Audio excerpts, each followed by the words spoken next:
appointment. Now the vice president often tell me, since he got a seat as vice president, how many persons have I recommended in this government to serve in the government as presidential appointee? Zero. Every appointment in Nima County was done by him. He and I would discuss something as a brother. To implement it, you will bypass me and do different things. I don't talk on it. Now you need to deceive us. The thing we saw, it frustrates us. So why can't you lie? Why can't you steal? Why can't you allow the citizens to be? You see, we just tell you. That's why we voted you. But you fool us. You screw us, you use us and later on abuse us. So why? The government should lie. Why? But that's the question that we ask. The good person in our whole United Party, that President Parker. You want to say that again? The only person that appreciate good among all the United Party for that President Parker. The rest are ungrateful. The right, they use you and dumb you. But President Parker, if all of them were thinking the President Parker and behaving the President Parker, United Party will have another chance in 2029. Just for now, they do not regard people that help them. I'm not. 3 of our soldiers were executed on this party ground. 2 at the back and 1 right at the headquarters. The man who shot and killed our people today is a Dahn boy in the Liberia National Police. They brought him back to shoot more guns. Get ready to shoot. Because we challenge the status quo appropriately. Inform them in the violence, suspend any student because of their action. It will be the day the entire Brothers administration will cut down. We will massively violate the students in this country and we'll shut down the Brothers administration. They dare that happen. We have the capability to do so.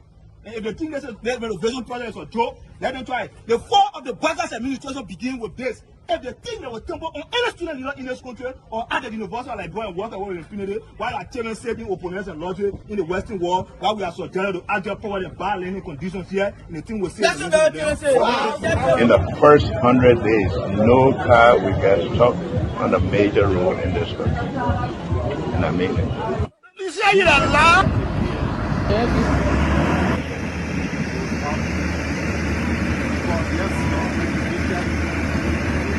It's going down. First floor. There you have it. That led to decades of war still run deep.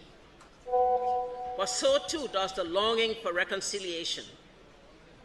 A reconciliation defined not by political bargaining or by an artificial balance of power by tribe, region, religion, or ethnicity, but by the equality of opportunity and a better future for all Liberians. Boga can lie, the government, all the ministers in the government, they can lie. They don't put all hustle, they put hustle, they lie. Everything they say, they never say the truth. Today, the supporters of His Excellency Joseph Boakai presents him as a poor man from Lofa and asserts that he will understand the plight of the poor people. Fellow Liberians, do not be fooled. Vice President Boakai is not poor like you, not even as me. As Vice President, his office received more money from the government budget than any other Vice President has received in Liberia's history. He has enjoyed some of the best and most lucrative government jobs. There's this, what I call sort of vicious lie about the fact that Mr. Pewee is gay or bring gay lifestyle to Liberia. It's complete bullshit. When people can accuse you of stealing people's money, when they can accuse you of being involved in the war, anything, people don't make up stuff. They don't make up shit. Excuse my language, right? So it's complete nonsense. I'm married, 8 Teresa, 2 children, 5 grandchildren. I believe in traditional family values, so it's complete. Folks, a pleasant good evening, good afternoon, good morning, depending on your location where you're joining us from. It's a pleasure this evening to be here on the Closing Arguments. We're live on Facebook, YouTube. We're also live on other social media platforms that are relaying this show this afternoon or this evening, this morning, depending on your location. It's good to be here as always on the Closing Argument when we come to discuss, sensitive, trending national issues that matter most to Liberians concerned, and their ears, their listening attention. It's good to be here. I want to say welcome. I'm Anthony and Dahn. Mr. Jerome Gayman is not here this evening. He's attending to some important situation. But happy it. I'm here along with Mr. Sylvester Pewee. Mr. Pewee, welcome this evening. Thank you, Anthony. Wonderful good evening to our listeners, those that are currently joining us from the get-go, and those that will subsequently join the conversation. This is the Closing Argument coming to you via the social media, Facebook and YouTube, and also we are coming to you live via Freedom FM and Truth FM back home in Liberia. So we want to say to those following us in Radio Land, a very wonderful welcome to this evening conversation. This evening conversation is going to cover a wide range of topics, focus on the major burning issues in the Republic. So we're going to be having a special guest, special guest today that will join us in the conversation moving forward. And we will also have the rest of the other panelists that will also join the conversation to moving forward. But it's a wonderful evening from my end. The weather is a little gloomy. There's some issue about probably we're expecting some rain. I don't know, but I think very likely we're going to see that. But from back home, I'm told it was also raining today in the Greater Monrovia area and its environment, the outskirts of the cities and in most of the other areas. And I'm told also there's rain in most part of the country. Someone told me that there was some rain in Lofab, Central Liberia, Bon County, Nimba County, and even the southeast. But it's a wonderful time from my end, and I will hope Anthony is also from the level of the Republic. But before we can move forward, I will take last couple of minutes to engage with you, Anthony, so that you can just run through the headlines that's making the news in the Republic of Liberia today. I know this drug situation is not going to go soon.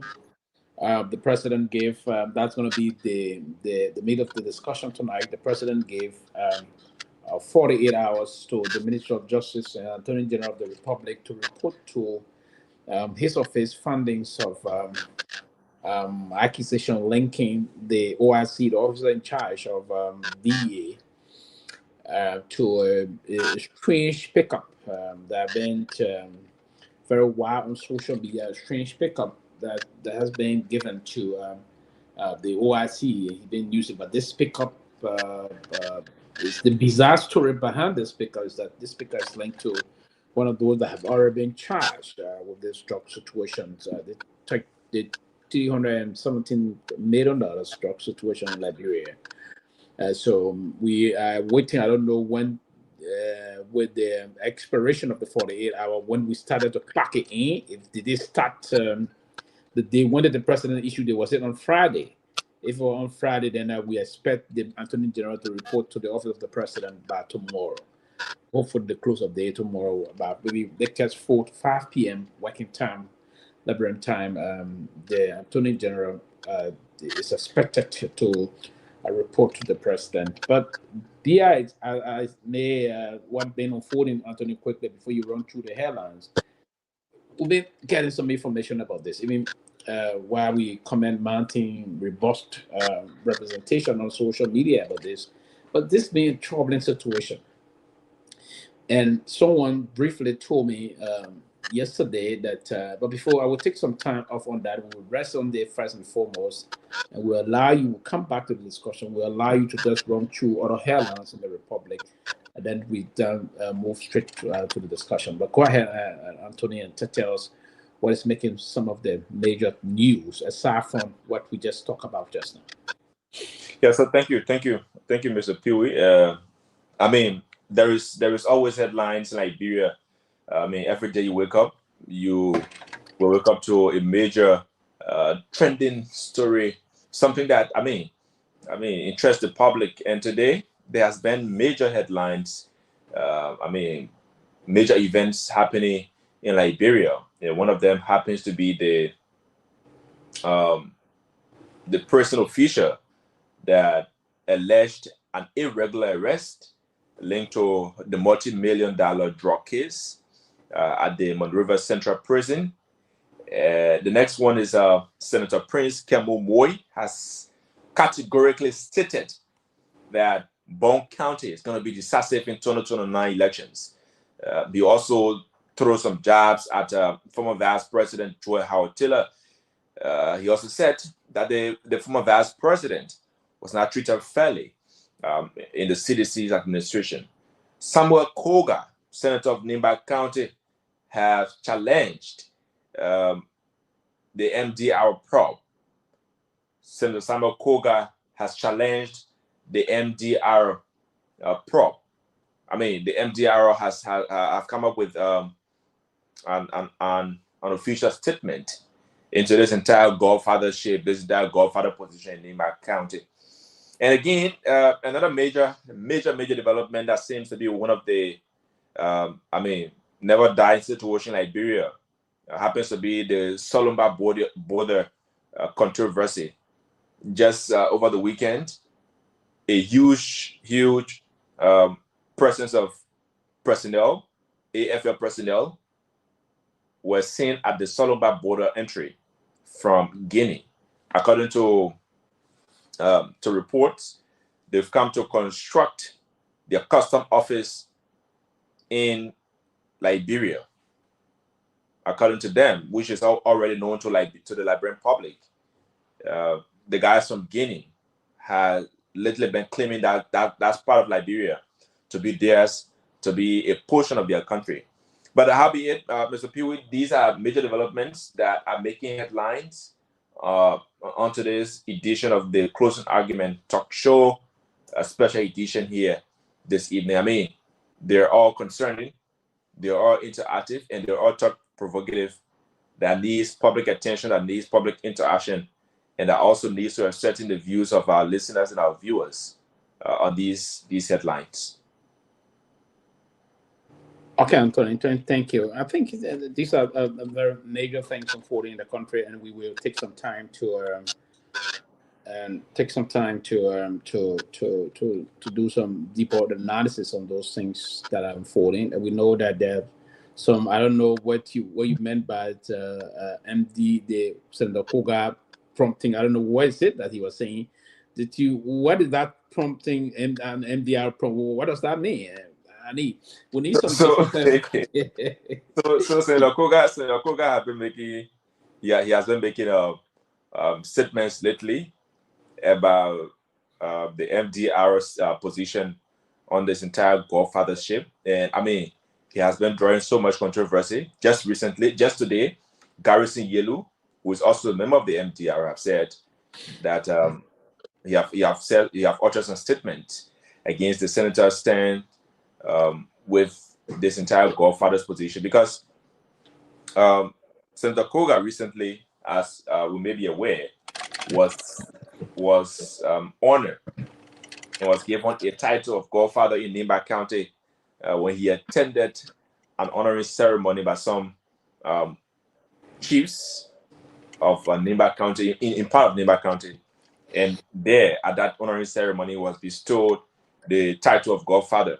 According to him, the individuals who did that, the chiefs who did that, they said the godfathership was only for their circle. For their circle, he is their godfather. So, I mean, that drew up so much controversy. I mean, coming from the MDR angle, some people have said that Senator Koga, including the senator, his own colleague Nyan Tuanyen, said the Godfather title is not something that can be bestowed upon you as a lawmaker or as an individual.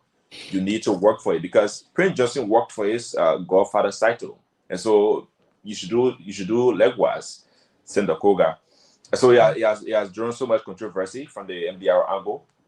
We'll have a clip later on from Garrison Yellow, who was here on the TV making some statements about the godfathership that was given to Samuel Koga. Okay, but yeah, I mean, it is very important, and it's good that you highlighted that, and that's the problem. And you see, Libyans, we have to come to some basic reality about this situation, and I believe there are some very powerful Libyans behind the scene, and including the current vice president, and this whole thing is, I think, the reason why Koga believed that he is because he replaced the late Mr. Johnson. Senator Johnson did not and will not share this. And I will say this definitively. Even the vice president does not commandeer the kind of influence and power Prince Johnson had over the Libyan voters, if you will, the entire Libyan country, even the amount of people that in some cases we have some issue with the Geo counterpart, did go for him whenever there be some small manners of the manner side. It would be they would be a little bit they will bring about some disposition on the issue about intellectualism, and they will take aside a little bit, but the Geo side that constitute close to 65%, and I may be wrong, but in terms of the population in Nimba, Prince Johnson did control their thought process as to how to vote. Prince Johnson extraordinarily had control, absolute control, on how the Geo, particularly Nimba County, if you will move in terms of the voting demography. Now, do we have anyone that's going to go close to that? Absolutely no. Not the current vice president, not even Koga. If the current vice president, that is the vice president of the republic, cannot commandeer those kind of a power, then how much of Koga? So this is just about power struggle between Koga and that of the vice president. And Koga believe he should be the one that should be the godfather of the country. I thought that's some level of the respect to the office of the current vice president. We ought to respect ought to be given to him. He is the vice president. He should be the godfather of Nimba, if you will. He's the most senior person in Nimba. And the reason why Prince Johnson did that, even if Prince Johnson would have been alive today, he would have still been considered.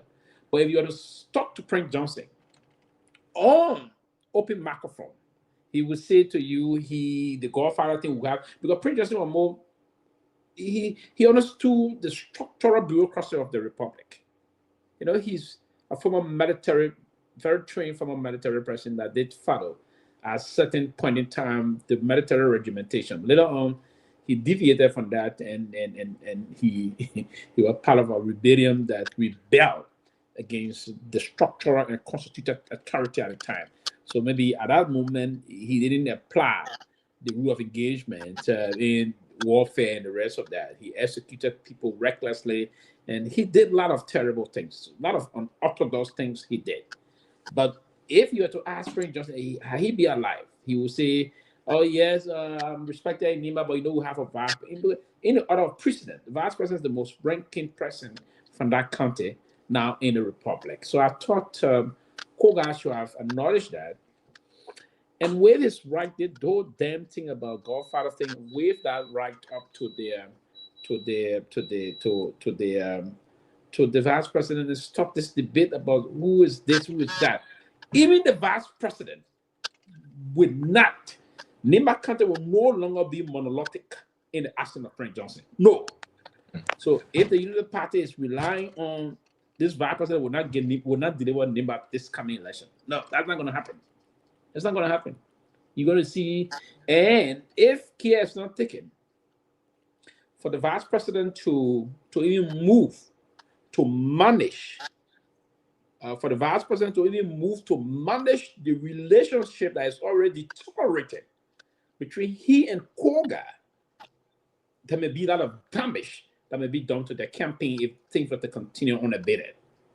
And I want to think that there should be reasons for those people to believe clearly that we're going to push some of these things and the rest of that, and all these things. So we ought to understand this. We ought to know how we can manage these things and bring about some very clear discussion out of the topic here.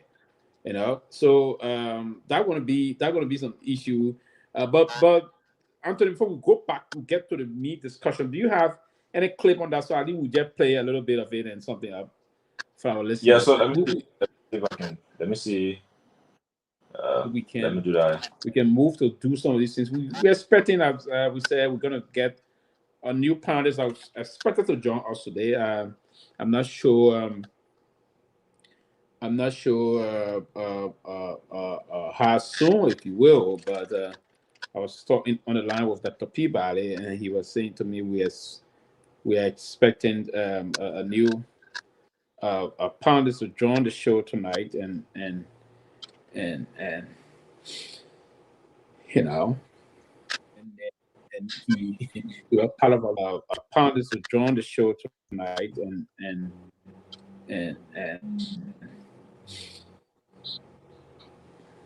you know.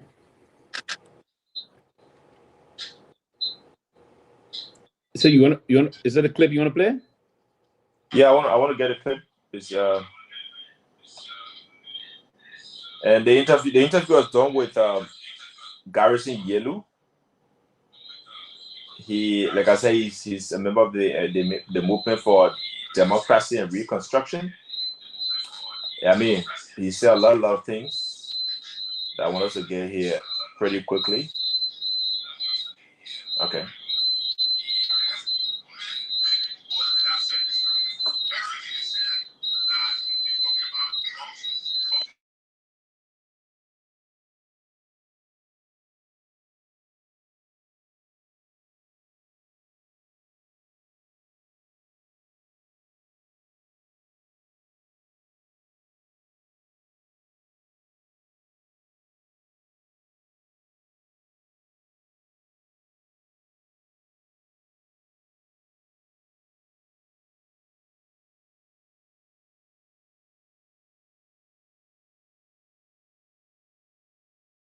I think Anthony is okay. I don't think we're getting any sound from this, but it's okay. Let move on. We're gonna just move on. Hello? You getting the sound? Well, not the sound. It's not good. It's okay. We'll just move on. And you can just take it down. But to conclude on this note quickly, can you hear me? Can you hear me, Anthony? Yeah. Okay. To conclude on this note quickly, this is going to be a kind of a debate that will move through the system while we move to 2029 slowly. But the Nimba County situation, folks will have to understand clearly that we don't only have. Now, the reason why Nimba is the second larger single voting constituency in the country is because there's a lot of other economic activities in other part of Nimba County. There's different basic portion of the debate that is happening. So we don't just have the Garguah amount of people in Nimba, and Nimbayans will have to understand this very clearly. And because there's some basic things unfolding in some part of Nimba, you have a lot of people moving into Nimba. You have Lufians in Nimba. You have Bazod in Nimba. You have folks from Bond County also. So the reason I'm saying what I'm saying to you, and it's part of the even when Prince Johnson at the time called, and you saw the past election between Kehleboe Gongloe and that of Jeremiah Kuhn. But this is something that we can call and just want to say things on that line. But apart from that news, is there another news you wanted us to highlight before we move to our discussion? Basically, the Solumba border issue, and that's one of the major concerns.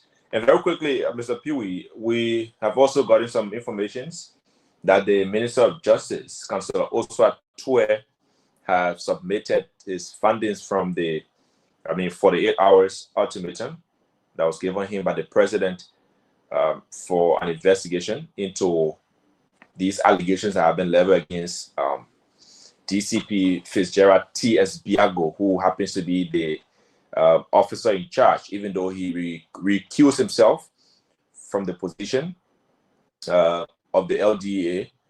The reports has been submitted to the president, and we've also gotten some intel that the national security meeting scheduled for tomorrow is currently ongoing at the residence of the president, but that's unconfirmed at the moment. But findings from that meeting is going to determine the future of the 317 and the 19 million worth of narcotics seized in Liberia between 2 months period. That's very concerning. These are recent updates we get in this evening while the show is ongoing.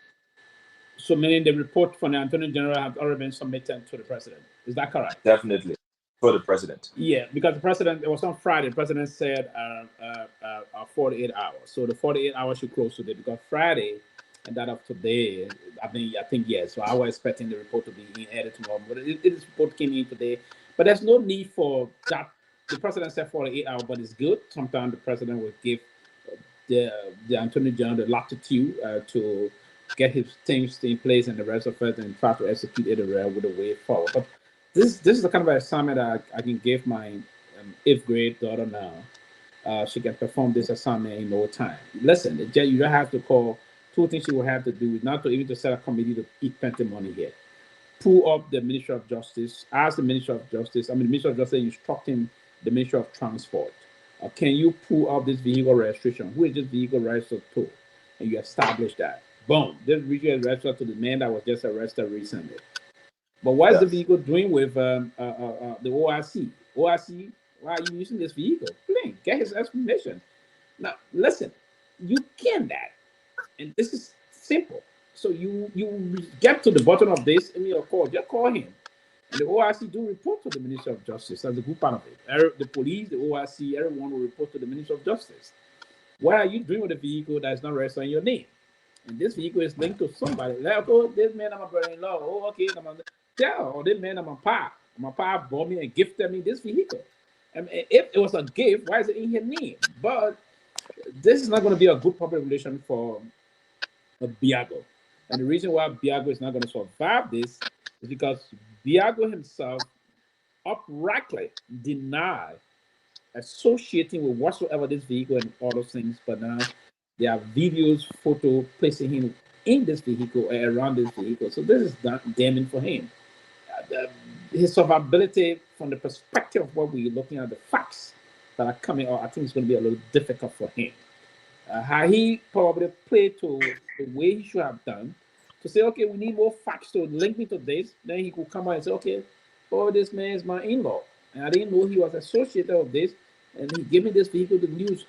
That would still be a difficult thing for him to escape this. And now that we seeing these things and hearing all these reports, this is probable that the report from, I think, and there should not be, because this got the optics is not good.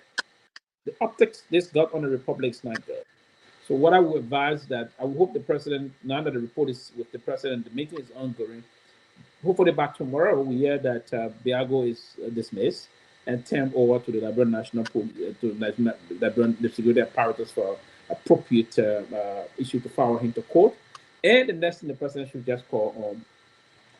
And you see, the problem, what we gathering again, this is a report coming in that there are some very senior government officials in the United Party-led government that are linked to this situation.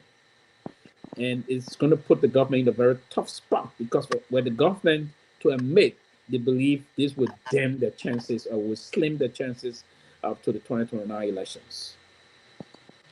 This is a very critical situation. The government has caught themselves in between the high ground and the high rock. They are in a very tough spot. So the government cannot consider coming up with this information and saying, oh, okay, we have this, because the information is that even from the executive and the legislature, we have very powerful individuals in both the executive and the legislature that are behind, that are linked somehow to this. It's not only those in the security apparatus. It's not only those in the security apparatus. So we have some of them, some folks that are there also linked, yes. If you are to move and deal with these things, so that's where the government is in there's a catch-21 situation. It's a very, very, very, very difficult situation the government found herself into. Very, very tight thing. And can the government move to, so we just have to wait a little bit to see what's going to happen. If this report out of the Attorney General office to the president that Biago is linked to this, Biago is going to be dismissed, both from the Liberian National Police and also in charge of the DEA. That's one. The next thing is, who did Biago take instruction from? It is clear that Biago was recommended heavily by single-handedly by the chief of police. It is clear that Biago been taking instruction from the chief of police. Listen, the government is in a tough spot, and I do understand why they are playing the way they're playing this. But if you play it the political way, it will try to come and haunt you. Now, listen, the Liberia people are going to come what day the Liberia people are going to take decision come 2029. Nothing going to change. The paramount thing on the minds of the people of Liberia is the bread and butter issue, the kitchen table situation. The government is not really doing well in terms of that.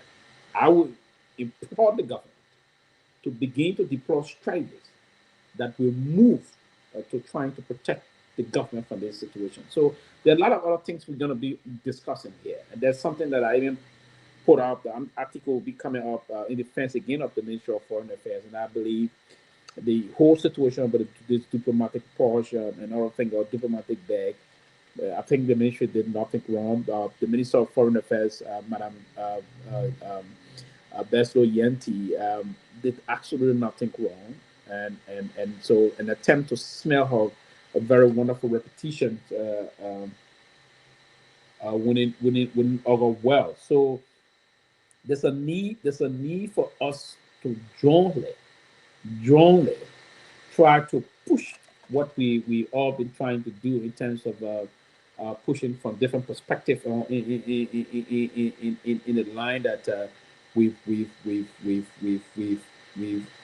will understandably take into consideration. But this is a situation that's unfolding that we can all come and say, the process will have to move through, it will have to go through the beginning of the statement and all those things. So it is just something that we can move to push. But they have different angles that we may want to consider these things coming from. Different set of angles. Because if we cannot closely develop a kind of a way to get out of this as a government, the consequences on the republic are going to be grave. And it's part of the reason why we don't have to just sit and say, okay, the government is doing her part. And that's what we're saying. We're not going to just be over the political about this situation, but we're going to come up to discuss some of these things.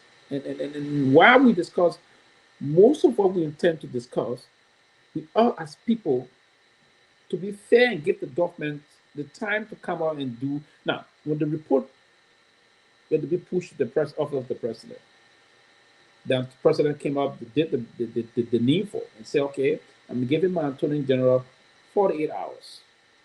48 hours to 48 hours to 48 hours to do some internal investigation into this matter, and then report to my office. It is based on the report from the Attorney General office that the president is going to rely on to take decisions. And this president said time to time that he only take arbitrary decisions on the basis the decision making will only be capricious. He said that over time. So it is believed and hoped that the president will post his decision making on the basis of findings coming out of a particular committee he constituted or instruction given to his Attorney General. So basically, that's going to be the method deployed by this president. President Sirleaf had a different approach to these things. When she saw from a distance that this thing got some level of evidence to prove, if it was President Sirleaf seeing the same vehicle this way, she would have dismissed him outrightly. She would never have called Justice Minister. She would have outrightly just moved to dismiss, either dismiss or suspend him immediately, and then constituting something to finally go through the veracity of the truth behind the story. There's a lot of contradictions. And how are we going to do some of these things where we are now? But let me say a very wonderful welcome to you, Dr. Peabody. Welcome to the closing argument. Good to see you, Sylvester. I see a lot of. I'm not getting clear. The sound. I'm not getting a lot of sound. Can you hear me? I'm hearing you. Yeah. Can you hear me, Sylvester? I'm hearing you loud. I'm hearing you. I'm hearing you very loud. Can you hear me? Yeah, I'm not. Can you hear me? Oh, okay. Yeah, I can hear you now. Yeah, I can hear you. Yes, I can hear you. Yeah. Well, good to be on the show. Happy Monday to everybody. Good to be back on the Closing Acumen on a Monday. And good to see you and the issue you're talking about. So, I mean, it's good to be back. We should be joined by another female panelist who should be joining us. I haven't heard back, but she should be coming on. Her name is Miss Twayan. Let me make sure I'm pronouncing the right name so I won't get in trouble. Her name is Miss Tunaya Rain Lepu. So her name is Yasa Lavla. Yasa Lavla. That's her name. So she'll be joining us today on the Closing Acumen, Miss Yasa Lavla. So we're looking forward. But Sylvester, we're looking forward to a good show. Good to see you, man, and hope everybody, to all our audience and viewers, thank you for joining us again on the Closing Acumen. Good to see everybody here, man. Good to see you. Thank you. Yeah. So basically, we got a lot of other things to discuss. We're going to pay more attention to this drug situations, and I'm told the president asked the Attorney General to do an investigation on the situation about the officer in charge of the National Drugs Enforcement Agency of the Republic of Liberia.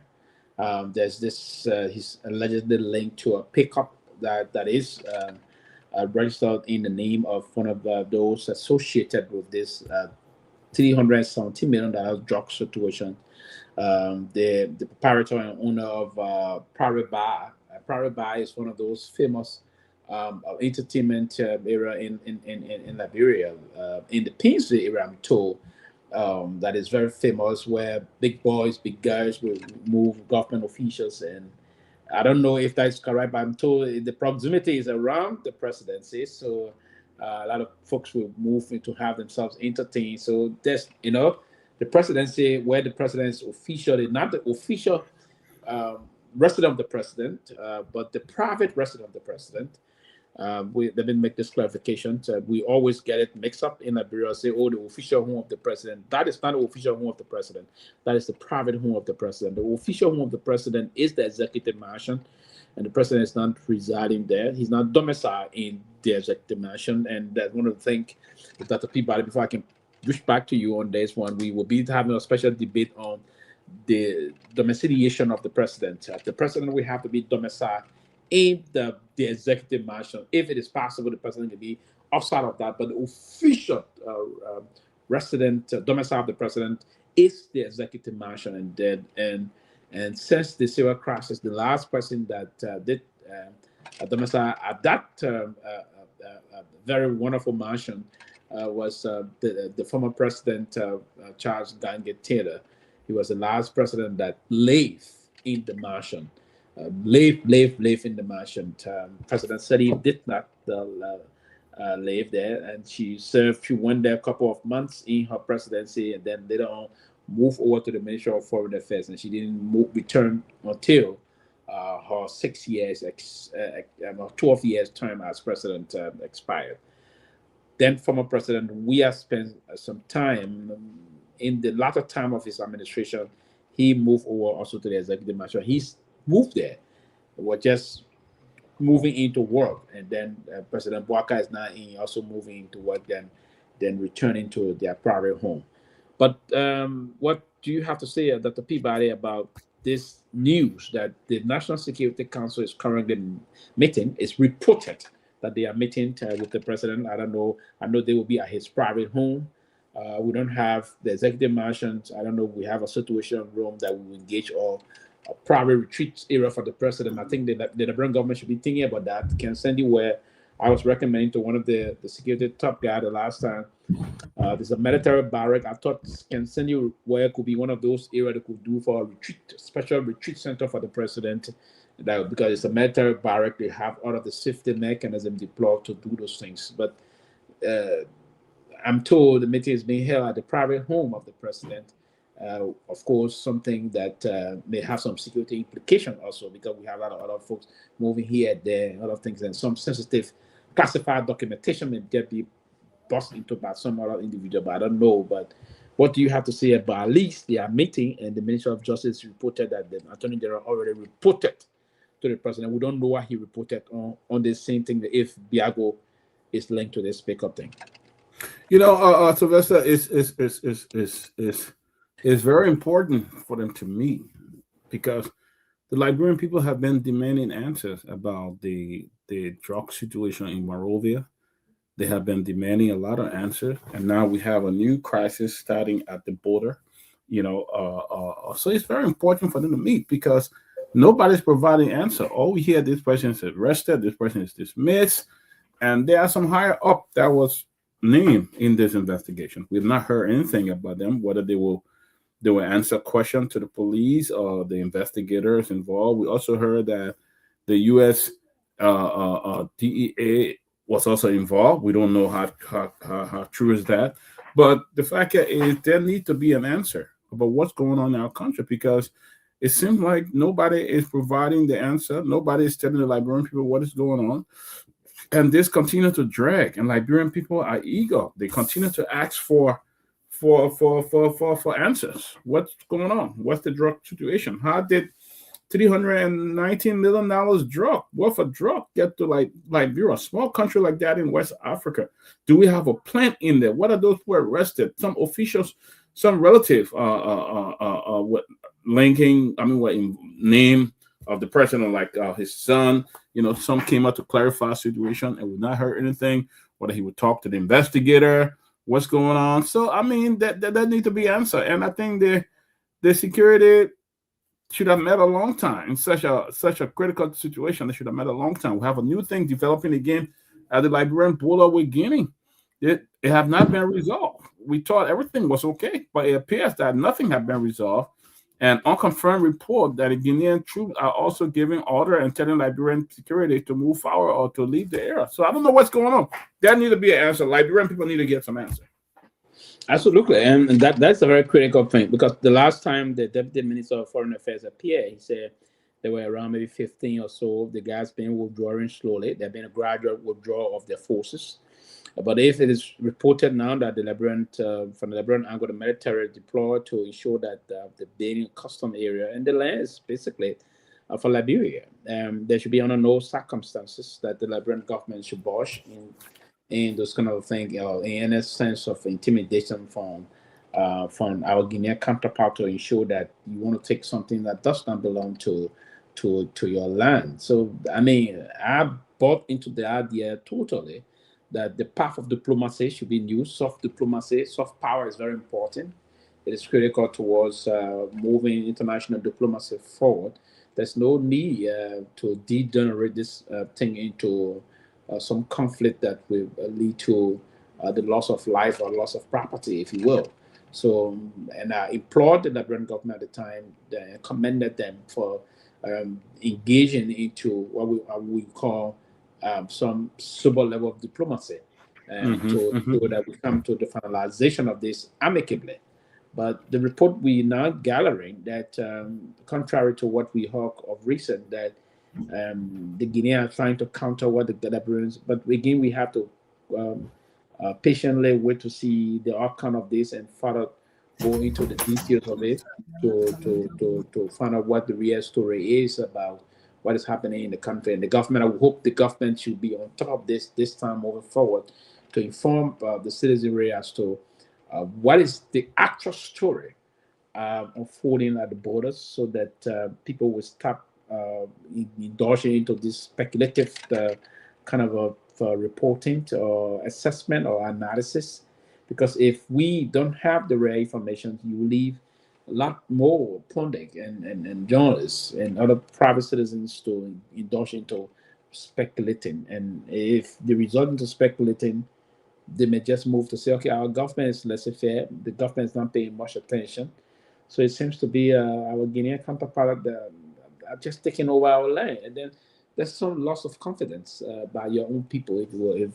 If that kind of a public confidence will be eroded in the security apparatus, it's not a good sign to a country that is preparing for elections in about 3 years or so. So the government will have to play transparently onto this one, Dr. Peabody, and show, and not only play transparent, and reassuring the population that they are there to protect them, and no strange government will come and just take on the land in the need of doing this. No one. Liberia is not a country that can be intimidated. Liberia went through a very, very protracted period of, if not protracted, I would call it, because almost 10 years of the whole time that ran through, and very devastating civil crisis. And I don't think the Guineans will want to sleep on that, to believe, okay, we got a military that fire equipped, we can just walk on you. No, that's not possible. You will risk serious trouble if you were to even challenge that kind of a way of doing things. So I think it's just necessary that the Guinean government will play to the way to ensure that things are done and do it the right way. Other than that, that should be the line.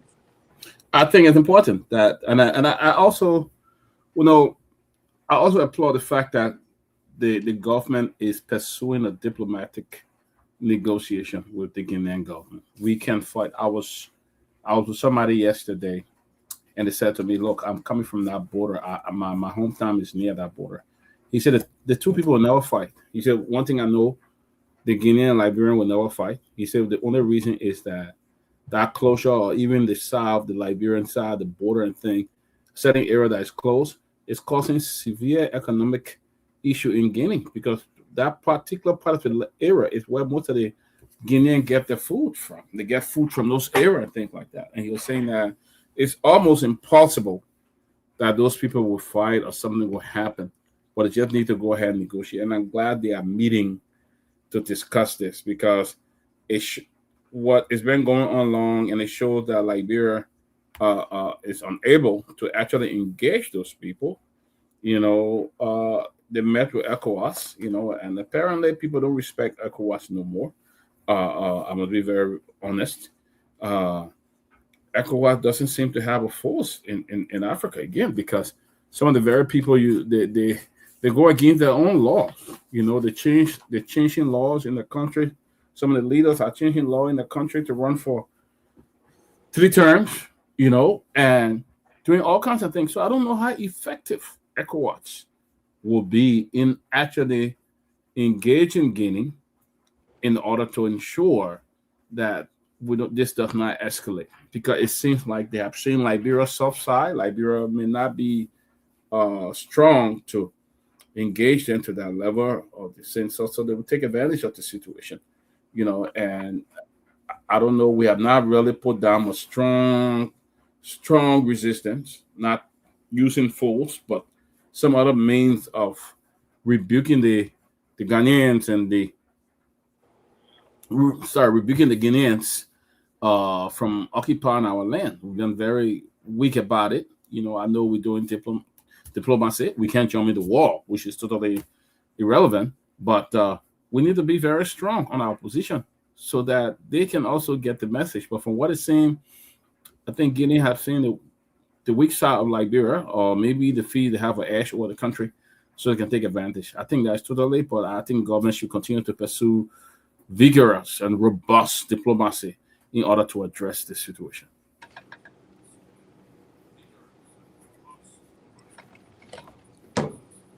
Absolutely, and I think this more or less going to push a lot of other activities, and moving up to the way our government will handle this. And I think and most importantly is the way the deputy minister discussed it recently. I think the fact that the minister they took at the level of ECOWAS and they're trying to resolve this diplomatically should be part of the way we as people should try to channel this thing. It is very important that we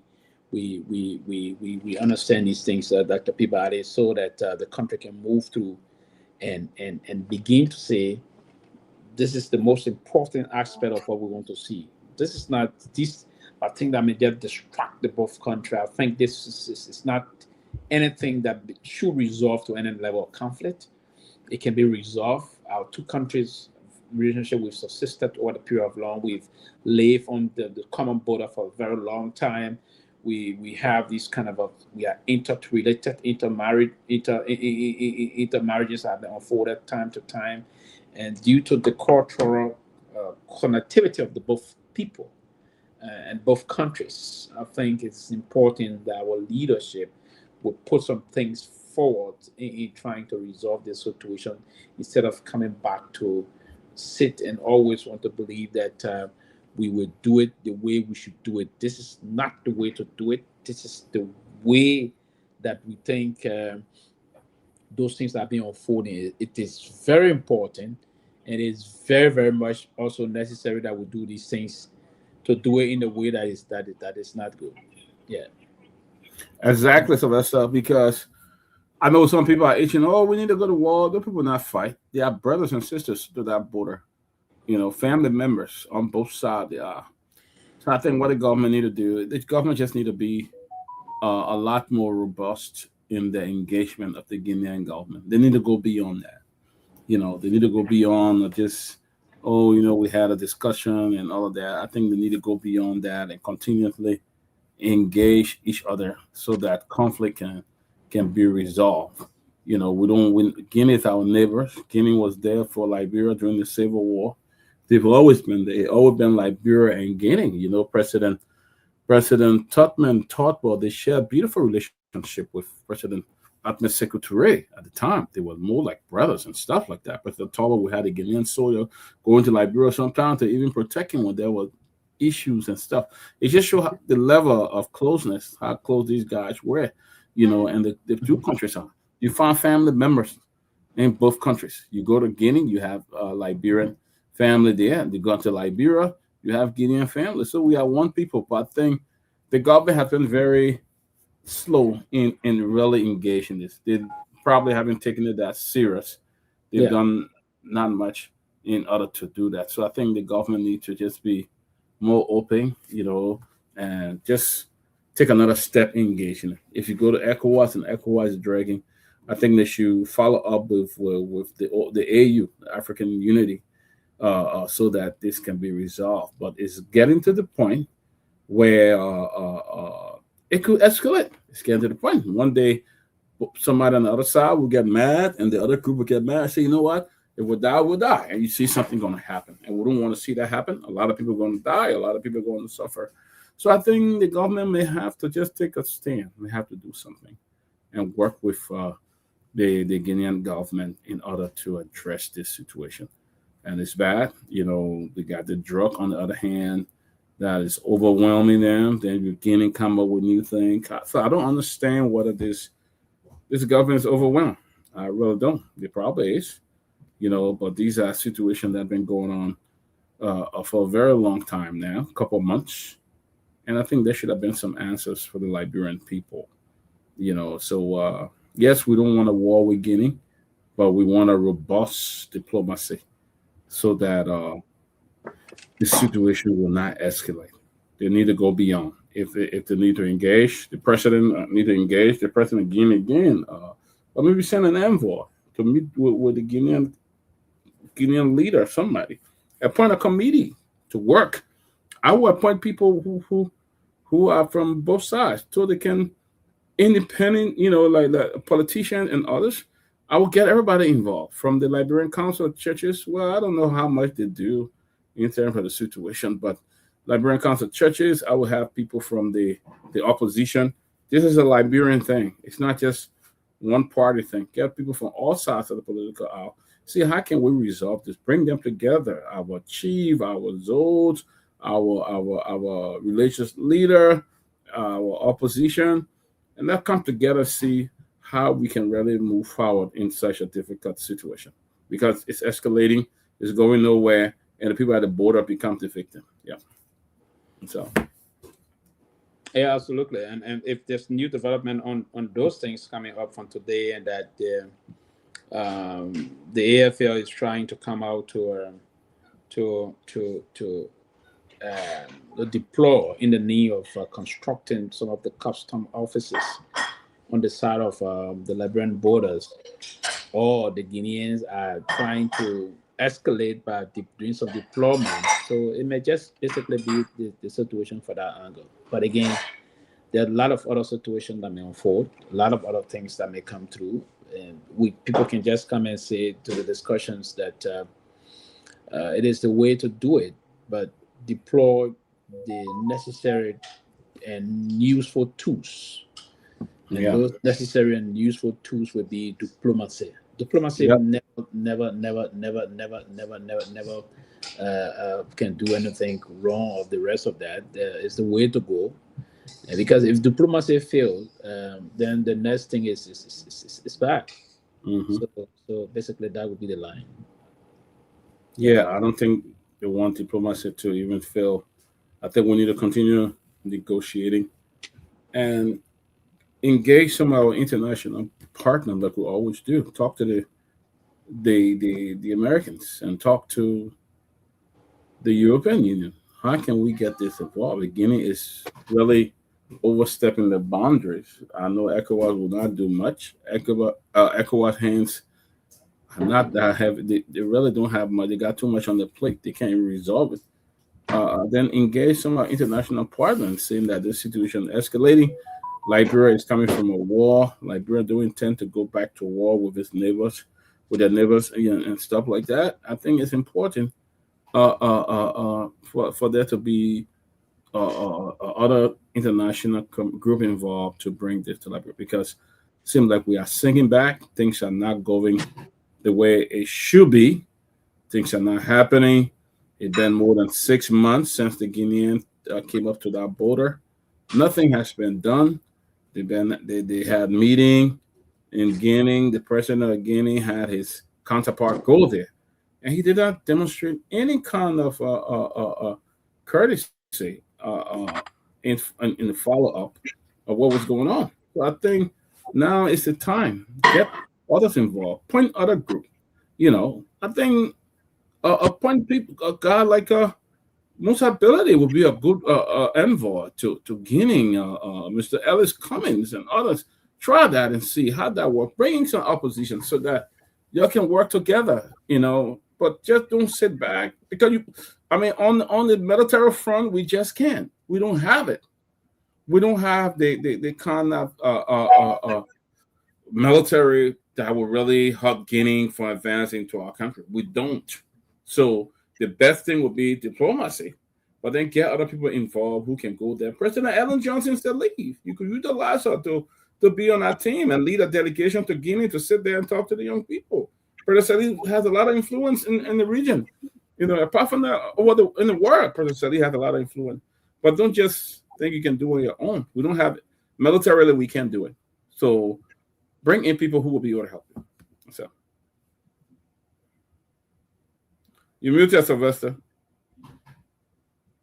There's a number of things that can be deployed from the perspective of to resolve this. But Dr. Peabody, I will quickly say here that ECOWAS is still a very useful tool. ECOWAS did bring peace to Liberia, and ECOWAS can still be used in the most appropriate way. And I agree that the reason why ECOWAS been having some issues is some of these military junta, and it's because of diplomacy. ECOWAS herself have not been trying to move in a more forceful way to turn some of these reckless decisions, undemocratic decisions.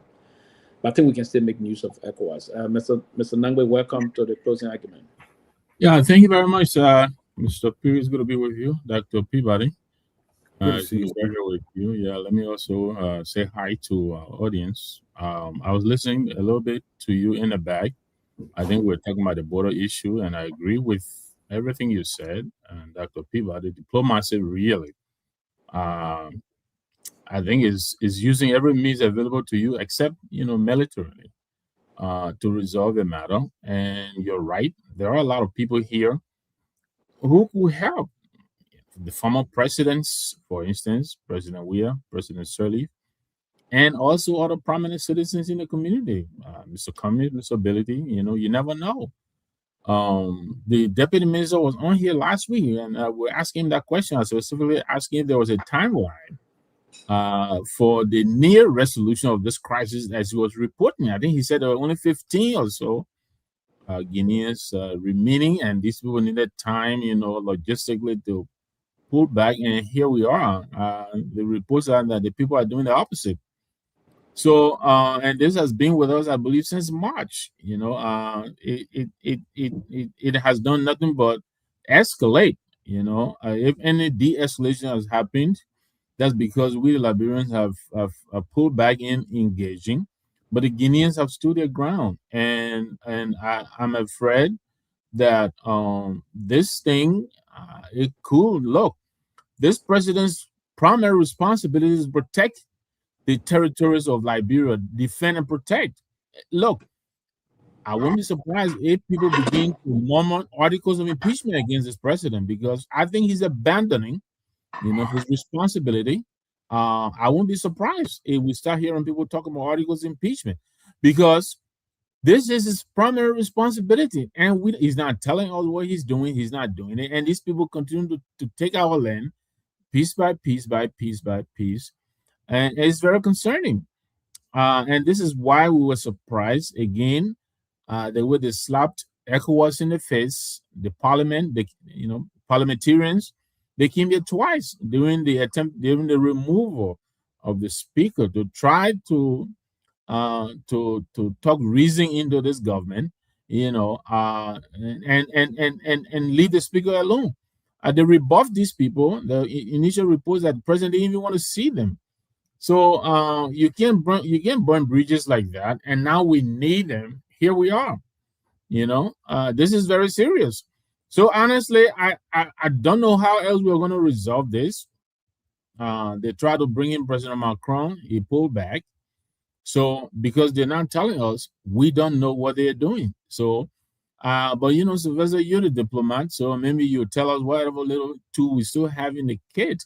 But it looks like it looks like we've run out of options, and we're not making any progress.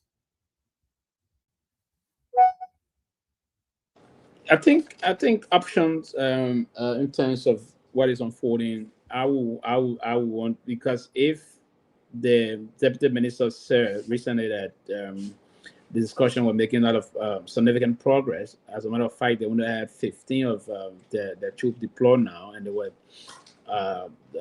gradually being taken back home or being returned home, and then we hearing that it's being at the escalatory level at this time. And when they first started escalating, there was the government that de-escalated by ensuring that the path was diplomacy. And I think that path can still be maintained and engaged with, but cautiously, and then asking that we also demand reciprocity from the level of the Guineans, from our Guinean counterparts, ensuring that this matter is resolved once and for all. But the critical issue is that the land situation we have, the delineation of the site, as the minister adequately indicated a couple of days ago.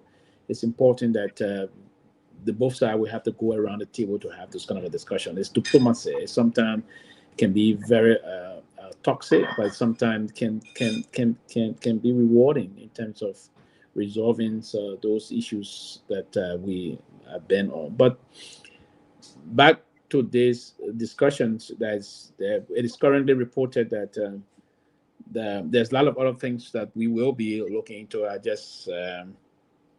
We would push to that later on, but it's currently being reported that the president, and it's reported that the president and his national security teams are currently meeting.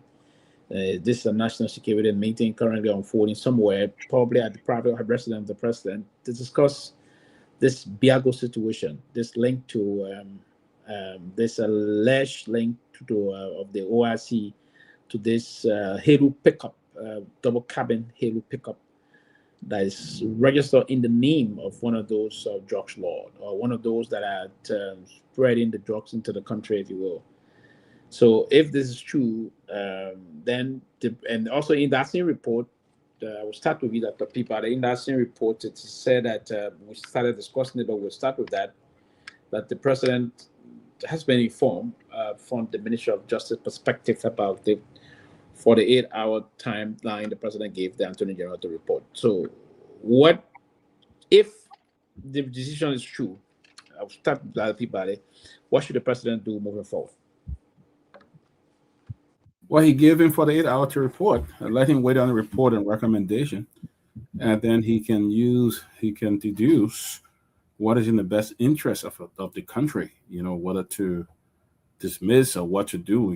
But I don't know how far the minister have submitted his report. But I would say let the president act on what has been submitted to him. I like to, before I move forward on that question, I like to piggyback to something that Mr. Nagbe said about ECOWAS. Yes, it's true that we're having a situation here, and ECOWAS came, and they dogged them. They didn't want to have anything to do with them. I remember in the Fonati Kofa case, they dogged them. They didn't want to have anything to do with them. They didn't want to talk to them. They had the international body going all over the place like some unimportant group. The president too did not want to see them at the time, did not want to even meet. Now we are in a very difficult situation. You're going to go back to them? How you think they're going to look at you? How they're going to treat them? You don't want to be their friend when we are in situation. But when they come up to help you, you deny them. Now you're in a very serious stuff. How do you do that? I think it places Liberia in a very difficult situation. But yeah, back to the report, Sylvester. I think the president needs to act. I'm still, I'm not trying to accuse anybody here, but I'm still interested. What are some of the higher up that was named in the government? Why haven't they gone to the police yet to at least answer some questions so we can know the transparency involved in this situation? Why haven't they gone to talk to the police? I know the president's son came out and gave a written statement and read it and had a press conference. But why haven't the other names that come up go there and answer the question? So you see, the thing is, that's the inconsistency that the Liberian people are asking for. The inconsistency in this preliminary investigation. Mr. Comey say, how can you have everybody else around you in the oil, but you're the only one that the oil didn't touch and stuff like that? So it's almost impossible. So let them make let the president act swiftly, but the president will be also transparent in acting on that report. It will not be one-sided. So Mr. Nagbe? Yes, sir. So look, first of all, the 48 hours that the president gave, like they really meant much because this thing has been with us since what? June. We're in August. So I don't know what was really the essence of the 48 hours. But in any case, the 48 hours have expired. So yeah, Dr. Peabody is right. Now he needs to act. What was he going to do after the 48 hours? We want to know. Now, I think the very fact that this thing is lingering like it is. Look, you remember in the early days of this thing here, we were the initial highest person in this government who was in the press was the vice president. Even the speaker's office was in this thing.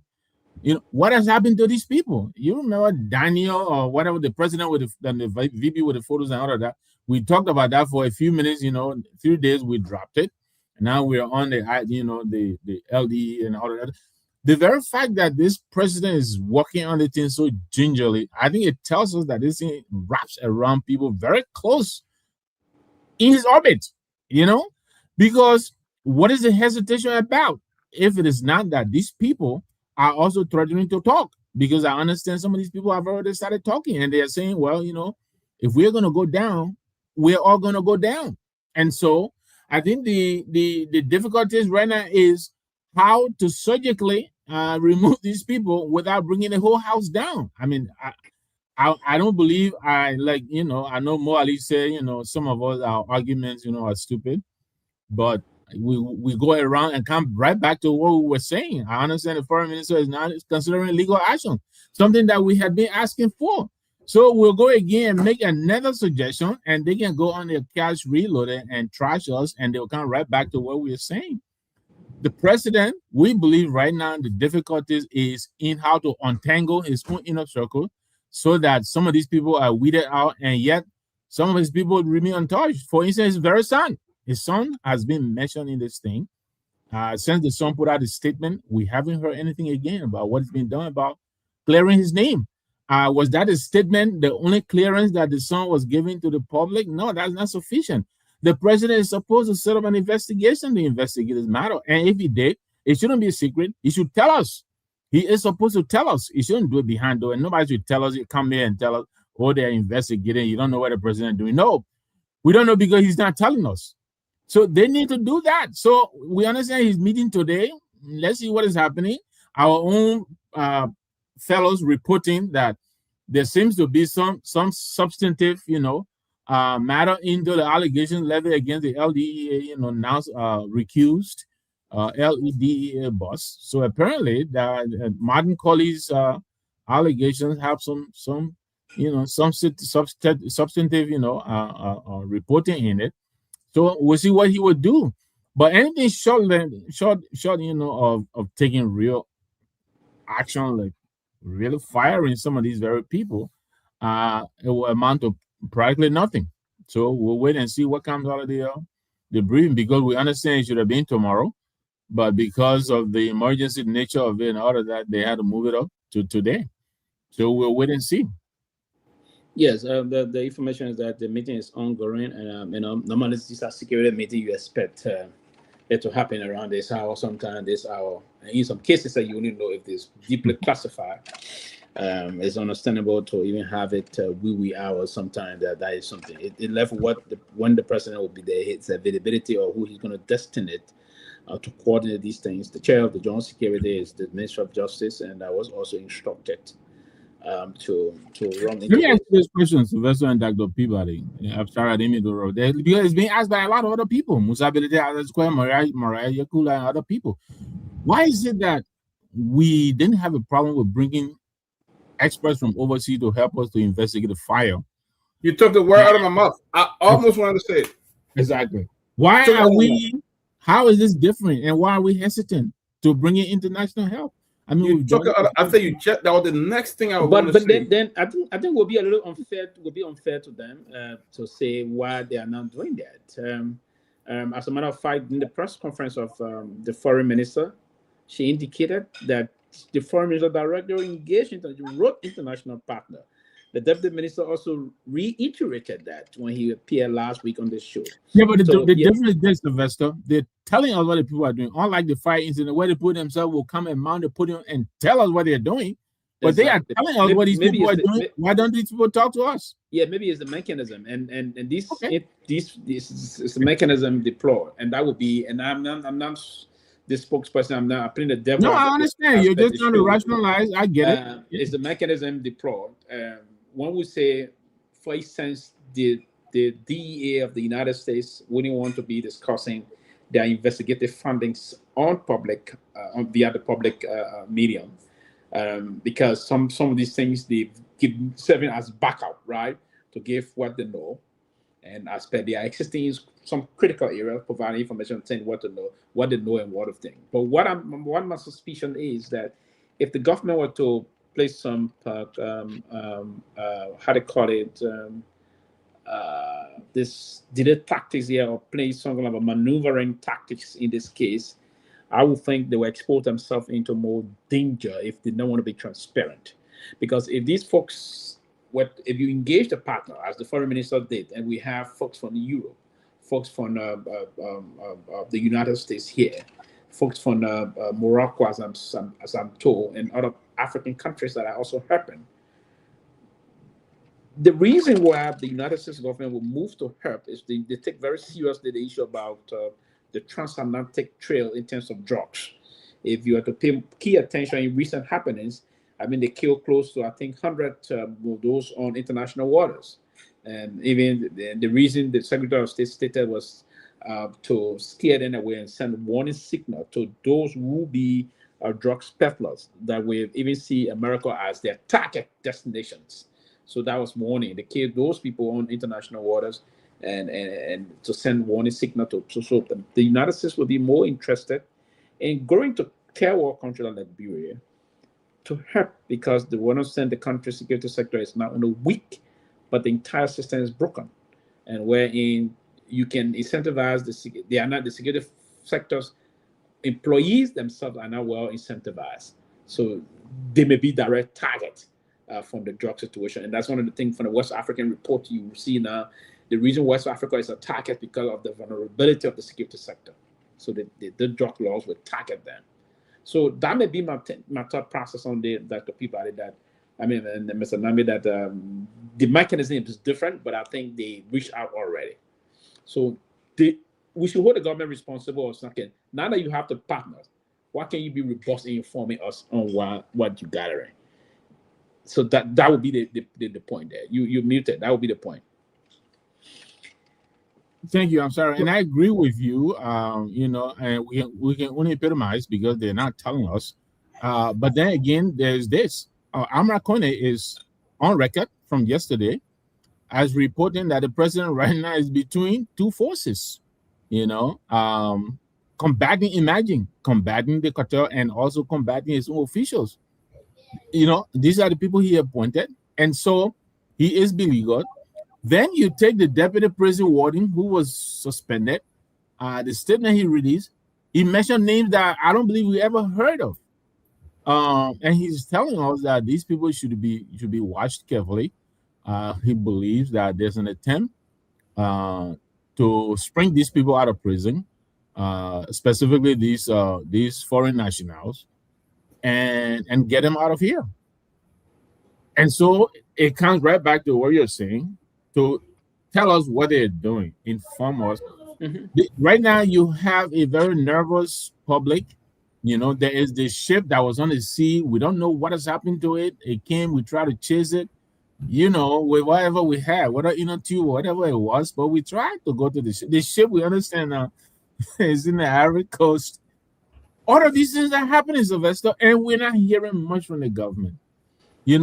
They're on the defense, they were quick to rebut the prison warden's statement, and then their little minions are all over the place here, the thread that was running through their post was, suspect, everybody's a suspect. I'm sure you guys saw your photos they published. Yeah, I saw a photo standing with Stanton, and then the same guy who I think Edwin Snow had accused of drinking, he put a picture there and said, "What does it mean? Yeah, he said if one person among these people was arrested, doesn't mean that all the people standing out there with him committed a crime. You know, they're looking for all kind of justification. I saw that this morning. It was so funny. You know, and these are clever attempt to deflect. You understand me? Yeah, point us, take a shiny object and dangle it in one direction and leave the real substance here and go to that. But it's not working. That is some issue also. I think the government is in a very critical dilemma. And I'm selectively using the word dilemma here. I'm carefully because I don't know if I would have done the same as president of the republic or as a strategic thinker in the government. Is this going to be an indictment government, Mr. Nagbe, if they were to sit and think in their strategic thinking room? They're not saying that this is a two-way sword. And I think they are between the hard rock and the hard ground. And the reason why I think they're saying this is, but come what may, it was still going to be a damage to them.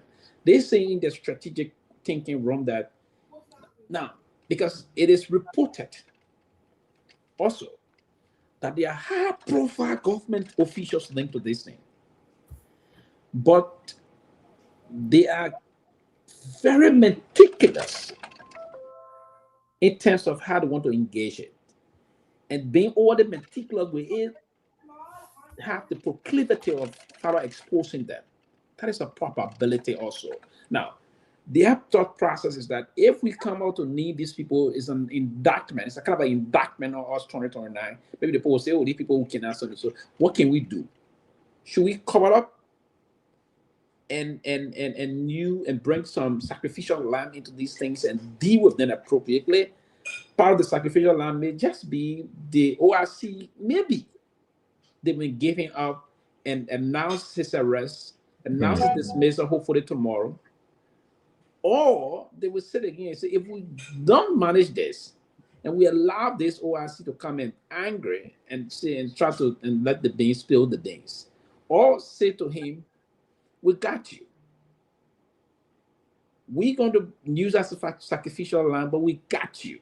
This is what we got for you in store. Take the bit and move, and we close this thing, or probably we may have some clemency for you. I'm just saying also the realm of thought, right?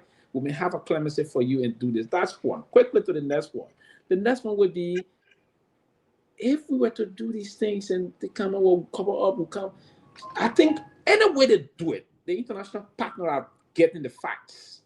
It's still, now, if they were to temporarily do a knee-jerk way of covering up, and then they cover up for this year, boom, the middle of this year, the real facts come out. Or close to election, that may be a terrible indictment to what they don't want to see. If I were in that shoe, before I get to you, Mr. Nagbe, I would have advised the president, Mr. President, we are receiving information that there are people deep inside the legislature and the executive that are linked to the Unity Party that are part of this thing. Now, if I was advising him as Mr. President, where the investigation will fall, let's move to deal with them appropriately according to the law. And then come up with massive public relations outreach and educate the people of the country. Say, hey, other government didn't even do this. We did it. We went for them. They were part of us. We spoke them out. You can redeem yourself and even win elections. Trust me. That's my whole belief on this. Hey, if I were advising, I would go with your scenario. The one you just said, the first scenario. Move quickly. Throw a few of your guys on the sword, maybe as high as the LDEA bus, and declare victory and move on. But they're not so, I don't want to say not so sharp enough. They let it linger and linger. Now we have our international partners in our midst now. That scenario is going to be impossible because now the facts are in everybody's hands, and that is going to be very difficult to do now. But that is what they should have done way back in June when the facts started coming out. That's what they should have done quickly, shut it down, retire a few people and, maybe send them out or whatever they wanted to, and tell us it's over. But they didn't do that, They were on TV and that is over. Clean victory. And they done with that. Then you get a surrogate in. Probably you call some surrogate in. You could even play score to Mr. Nagbe and say, Mr. Nagbe, there's a debate now. You're back us, please. Exactly. You know, maybe you're back up. They didn't do it. But they let it linger and linger and linger. You know, drip, drip, drip, drip. You remember we started with Michael Brown and went all the way from back then. Yeah. It's like dragging June. You know, and then we came to the vice president of it. You know, and boom. We cover June, July, August now. So listen, it's difficult now. It reached people quickly on this one. It reached a level, and Mr. Nagbe said it, it reached a level now we have here that we have the international partners already part of this investigation. How possible, Dr. Peabody, is it that we can now cover up and move on and we not get exposed in the middle of time? Yeah, you know, Sylvester, like Mr. Nagbe said earlier, okay, when there was a fire at the Capitol building, the government moved robustly. They were ensuring that they were hiring experts. The police director said, we have contacted our international partner. We have asked them for help. I've not heard any press conferences like that. And they didn't even delay in charging for Natikofa Lengi. They did not even delay. For all the lawmakers. Yes. And you hit these people. And you think you're going to get off the hook easily on this one? That is the optics is not good for you. And the international partner are critically watching. And then we have a government and a president. Even if there have been Biden administration, they wouldn't have taken it lightly also when it comes to the drug situation. But this President Donald Trump administration is very robust against crushing this knockout. Let me give an example, and I know he won't mind. A couple of months ago, a year ago, they were berating Mr. Billet's son around. They said, "Oh yeah, Musa made sure to free his son. Musa did to his son." I think he's still in jail, right? The boy's still there. The president's son is involved. He was allegedly accused. He had not spoken to no security.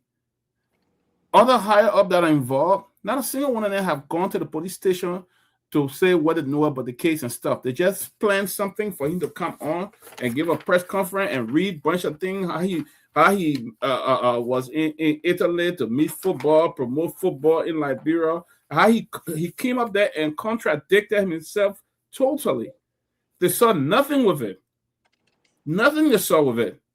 But when the other guy, one of the Liberian singer was smoking weed, they berated him around, put all kind of back on him and put his name there, arrested for drugs and stuff like that.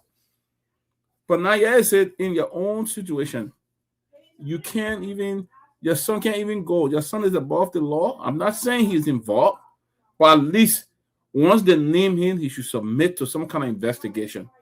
Even if you clear his name or you remove him from there, that's what should happen. Nothing has been done. You guys have not made any real effort, because I know they would have had press conference and say, "Oh, we have contacted the American government. They agreed to send people." I know the deputy minister said it, but to what extent is the DA even involved? We don't even know to what extent is the DA involved in the investigation. You know, so I mean, I don't see anything coming out of the investigation. They would delay until something big happened and everything would die down, because the higher up are involved, the president family member involved, the nightclub that they raided the other day. It was a major hanging out spot of one of the president's son. He was close to this guy. All those things are coming up. So I don't see anything coming in the investigation. You know, I mean, but I know this government, they happen today, tomorrow, we're calling the international community to come and help us. And that's something that we have not done really. I don't know to what extent is the DA involved, to be honest. Yeah, I gotta say, what you just said, Dr. Peabody, I think that's one of the reasons they had your pictures out yesterday, because the argument is, right, being a company or anybody, because that's the argument they're making, that all people just had the president's son number, you know, that doesn't make him a suspect. Are you kidding me? Why don't they have your number? They don't have my number. How do they have the president's son's number? And, you know, and that is concerning. You know, you're right. An investigation is supposed to be conducted into this. We deserve to know what this is about. You know, but here we are, drip, drip, drip. But hopefully, the cabinet meeting will finally give us some some closure, hopefully, No, or give an the indication. security meeting. The security meeting, rather. Security meeting. We'll see. Yeah, but I would think hopefully tomorrow we're going to hear that two things going to happen tomorrow. Two things going to happen tomorrow, because this is not going to be about suspension again, right? Two things going to happen tomorrow. If he's linked to this, because I don't want to think the justice minister will come in, and you see, it is difficult here. We are asking people that are part of this to investigate themselves. Yeah.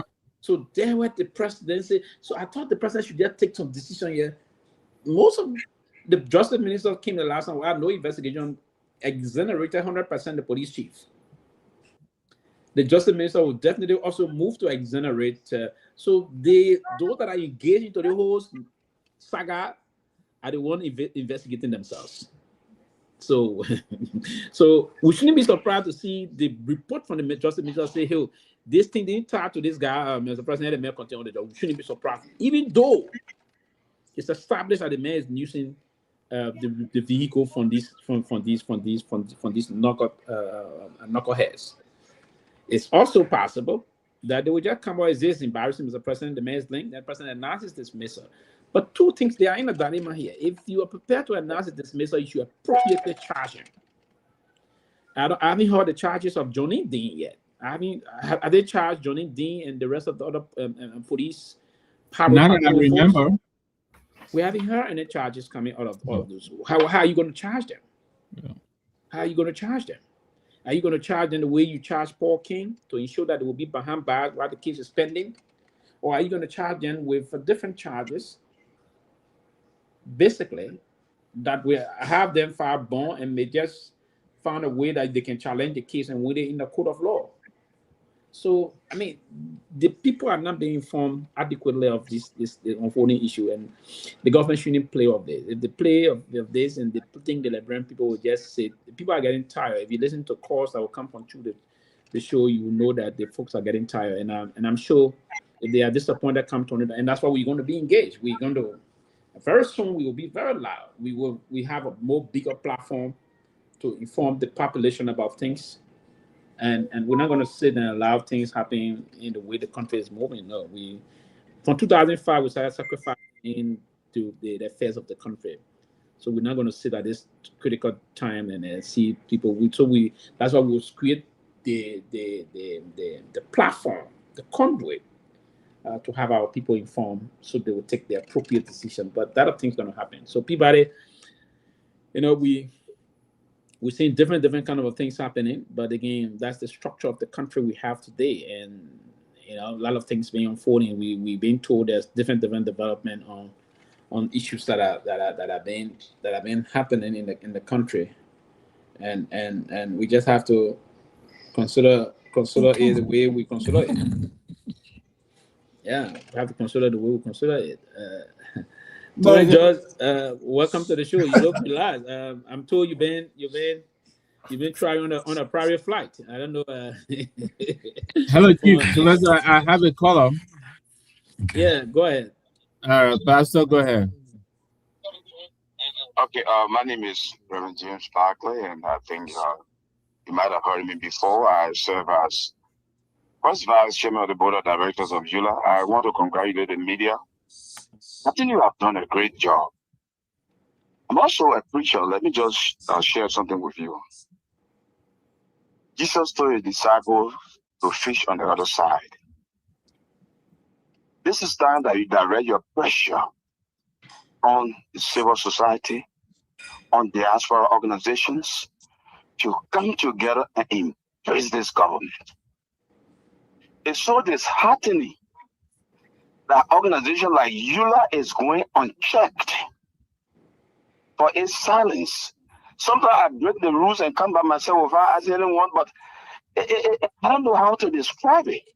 So my recommendation is focus your attention on these organizations that announce themselves. We are this, we are that, we have council of churches, we are EULA, we are women group. They should be the ones to join you at this point, because I think the media has done everything you can do. Government is not still listening. As we speak, there are conventions being staged. ULA convention, diaspora convention. It's time that Liberians get in the street and stop these conventions until the government can pay attention to the people's concerns. But as it stands, nobody cares. And because we are just baby pampering them. So I want to thank the media, but I think it's time that you refocus your attention to the public and to the organizations that should be standing up for our people. Yeah, but Reverend, before you go, why Jesus asked his disciples to fish on the other side of the river?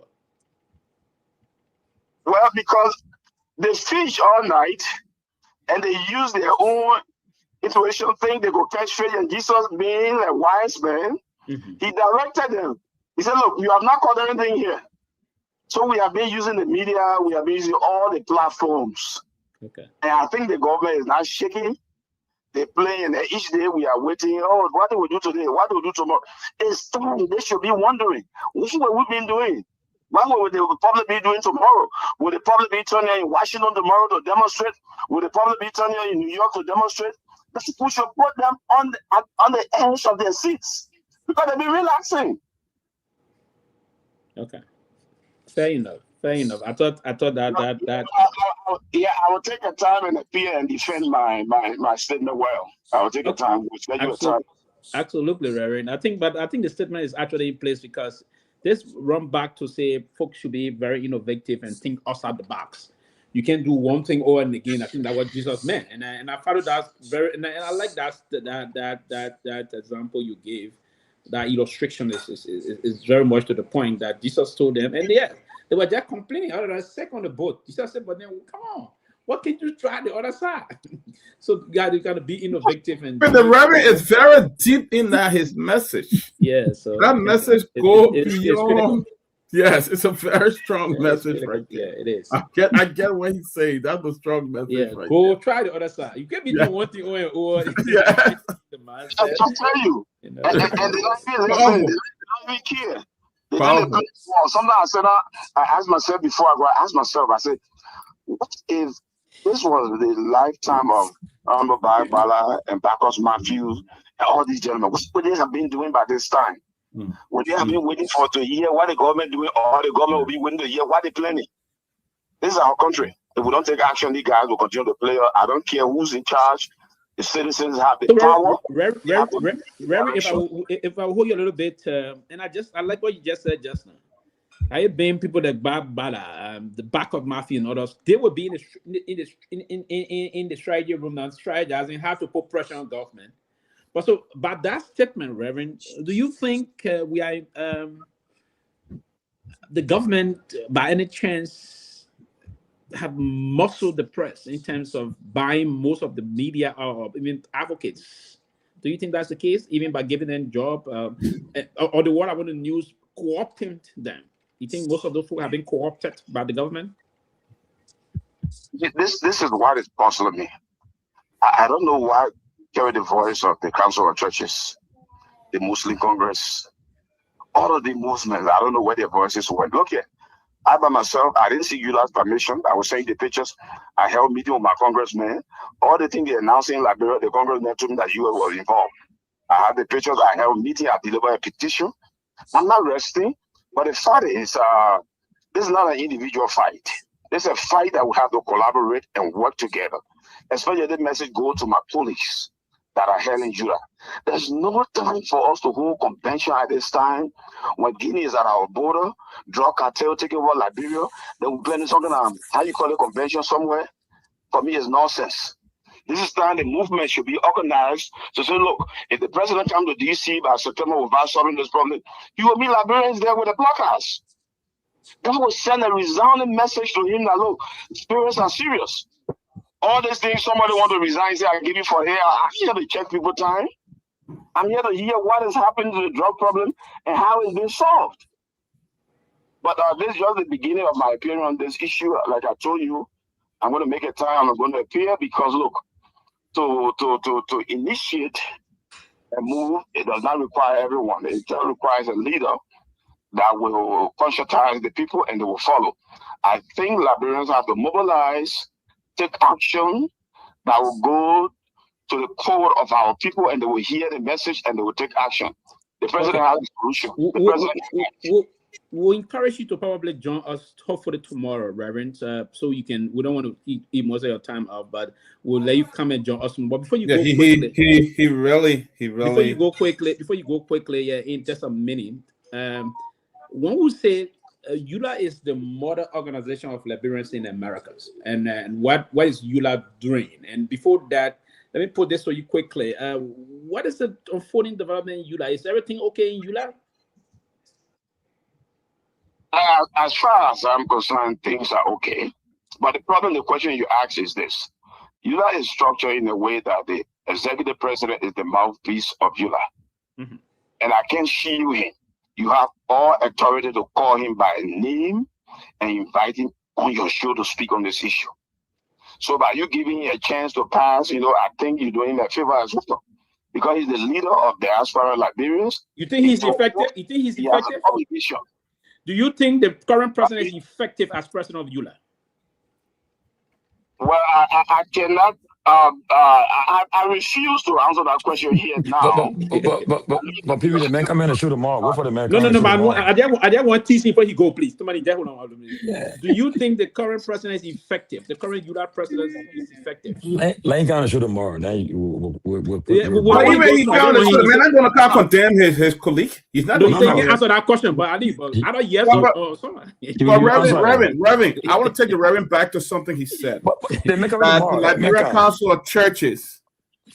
Reverend, they have regime pastors, regime leaders. So but they may not appear tomorrow now. There's one pastor who on like 5 different boards. Okay. People, let's hold on for tomorrow. Tomorrow. Thank you, thank you for calling. But I enjoy him. Let me say this, right? Come in. Let me welcome you for a come on. Your private trade, come on now. Where is he at? Background looking different. Where are you, my man? Well, very thank you. But Timothy, welcome to the show. We've been trying to reach you, but I was told your flight was canceled. But then you have to try to find a special flight for you to take you. It's good. Welcome, man. Good to be on the show. Look, and the Reverends, when he said, honestly, Mr. Nagbe can agree with me. Back in the days, all of you guys can agree. Back in the days during the Dopoh administration, during the Charles Taylor administration, EULA was the most effective. People were afraid of EULA. When EULA speak, EULA could go to Congress. When they say EULA speak, in fact, it was our EULA program that Ellie made a comment when she addressed the EULA program in the States here, when she called the guys the idiots. And at the EULA program, she made a comment. She attacked Dopoh and called them idiots that run Liberia. Now, but today EULA, I don't understand what they have been doing in the past. From Keselita, all of them, they've been looking for their jobs. What they do when they get to that position, then they try to get jobs in Liberia. And how they have been doing over and over. And today, EULA has silent, very silent. It was EULA now, the EULA we knew before. But now the government of Liberia in hard water. They would rally Liberians to go to the September. Boga come here next month for the United Nations General Assembly. They would rally Liberians to go there and put placards and go after him and put pressure on him. Look at the Liberia Council of Churches during the days of Kafuma Kone, Michael Francis, Bishop Kula, Victor Stryker, all these people, they were powerful. Today the Council of Churches, they are nowhere. They just started, you know what happening? These government officials gave them money and then they just put them on various boards and they just go silent. And they were affecting Liberia. Like our platforms there, we're the ones that are trying to make the noise. We're the platform that are trying to make the noise.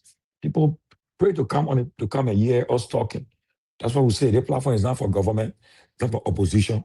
Anybody can come on the platform. Come, let's make the case. And just to bring you guys up to speed, I just got confirmation that the president will relieve the LGA boss, acting boss of his portfolio in the coming hours or days. He'll be relieved of his portfolio. He'll be relieved of his portfolio. They have enough evidence on him. I think he'll be relieved of his portfolio. Now the fight for who to replace him is already on. People are already fighting who to replace him. So right now, I hope the president could take all of the box. Now don't forget about whether the person supported you or not. Whether the person supported CDC or CMC or ANC. Find somebody who will do the job. They got people who will do that job and will bring results. Who are result-oriented people. Find them. And now, the way the thing is going, people will soon start calling names of people that they know that are involved with this thing. But just to end, there's no reason MRO convinced me that people in the higher echelons of government now are involved. And I was told over the weekend that the thing started from Ellen administration, we administration, continue Boga administration. It's a cartel entrenched in our system. That's why you see they find it difficult to really penetrate.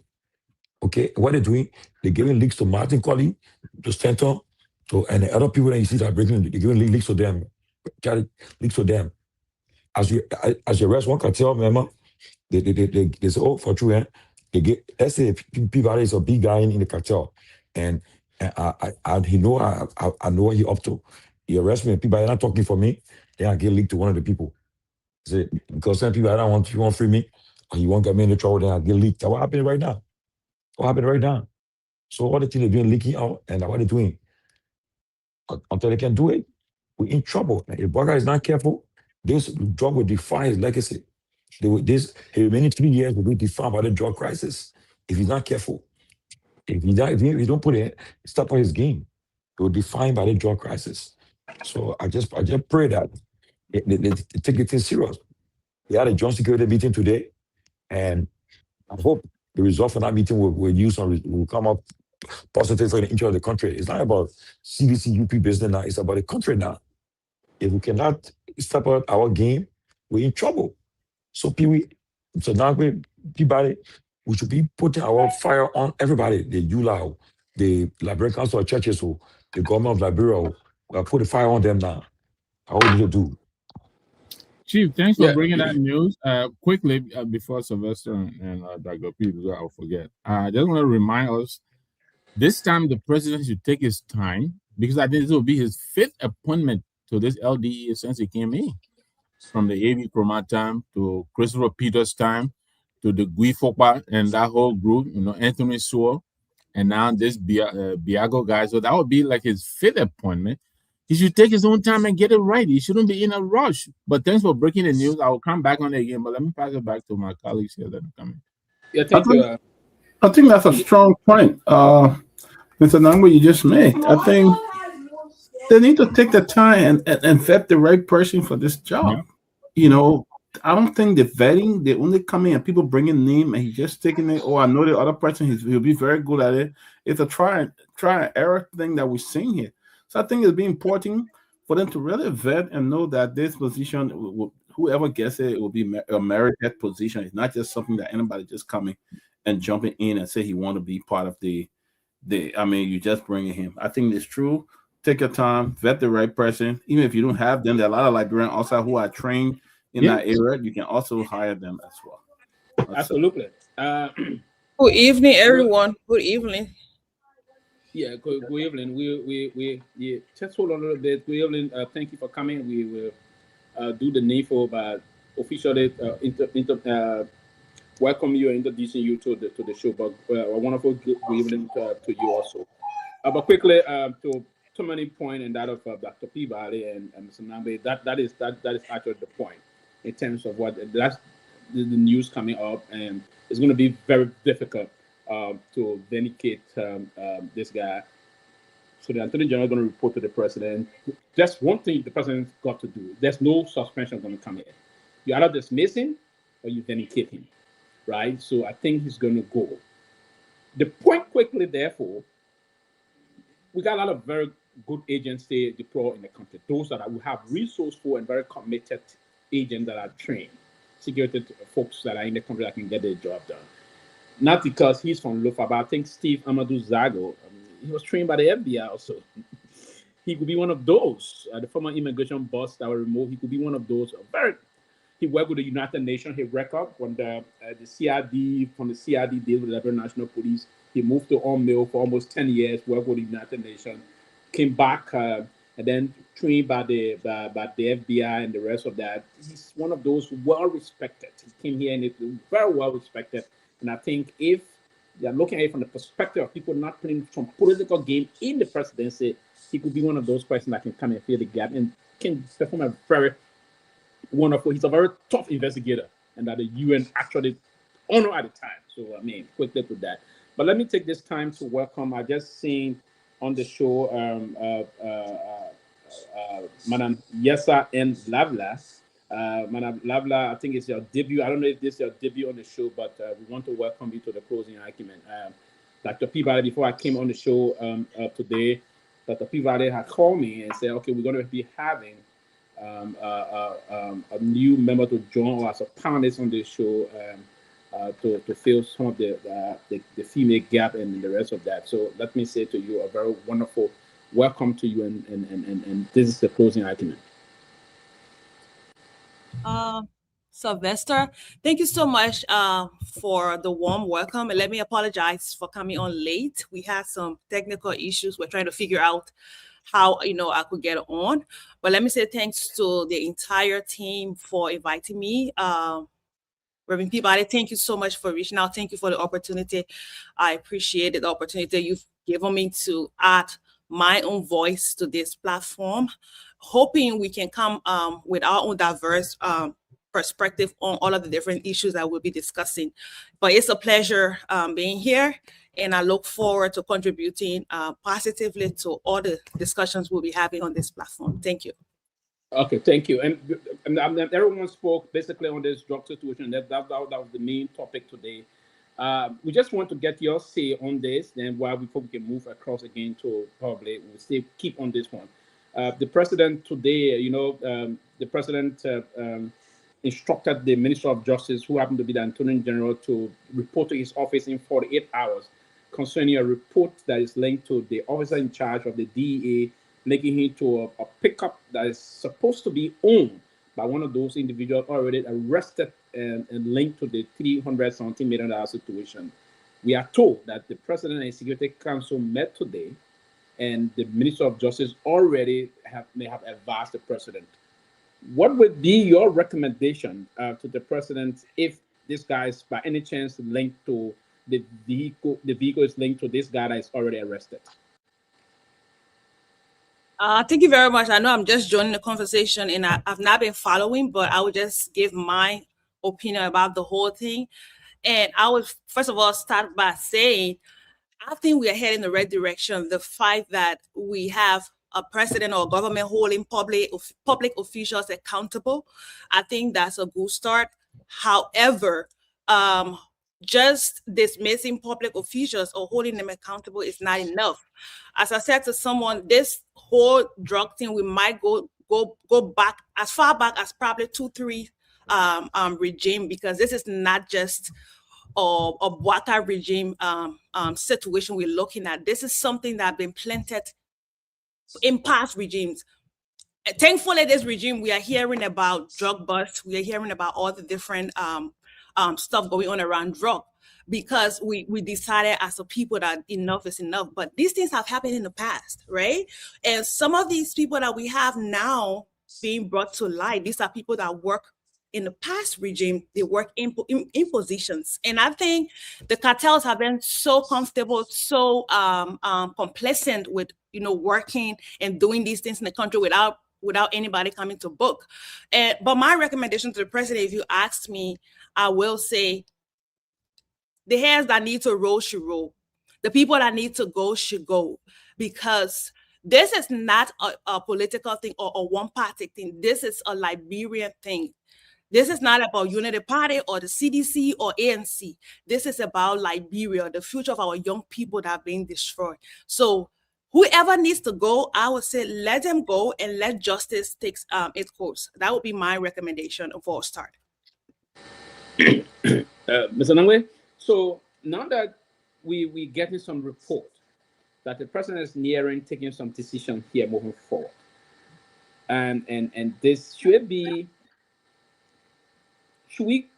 be very exclusive in terms of taking the decision, or we should go for the lower level ranking and leave the high-profile individuals. Will it be a threat to the government if they were to just hit some and leave some, have some sacred cows, and then get some sugar daddy D somewhere hanging to protect certain individuals moving forward? Well, Miss Lavla, let me welcome you as well, and John, my colleague. Are you Lavla by marriage, or is that your maiden name? That's my official name, not by marriage. Okay, because I have a friend, Dede Lavla. You look very much alike. Is that a family? She went to Cardinal with me. The Lavlas. I mean, we are big family from Lofa. The Lavlas are we large family. So some of them we're not even related, but that name is just all way in Lofa. Okay, but thanks. It's good to have you on. But Sylvester, your question, I think you almost answered it yourself. I think the CMC put out another statement today, pointing out to the government that it is losing credibility with the people. And if it were to do what you're describing, right, relieve a few people, like we're saying, give us the sacrificial lambs, and then, reserve the sacred cows and all of that, I think it will further erode whatever little confidence that the people have, left for this government. I think a clean sweep and they're, going forward from there, a more transparent approach. The president, he's a man of a certain age, but look, Joseph Boakai is not the oldest person on earth. Let him mount the podium and talk to us. Mount the podium and talk to the nation. Tell us what is happening. Why can't he do that? He's a guy who many people can easily, believe. He has a lot of credibility. I think it's about time now that he took the whole government and put it on his back.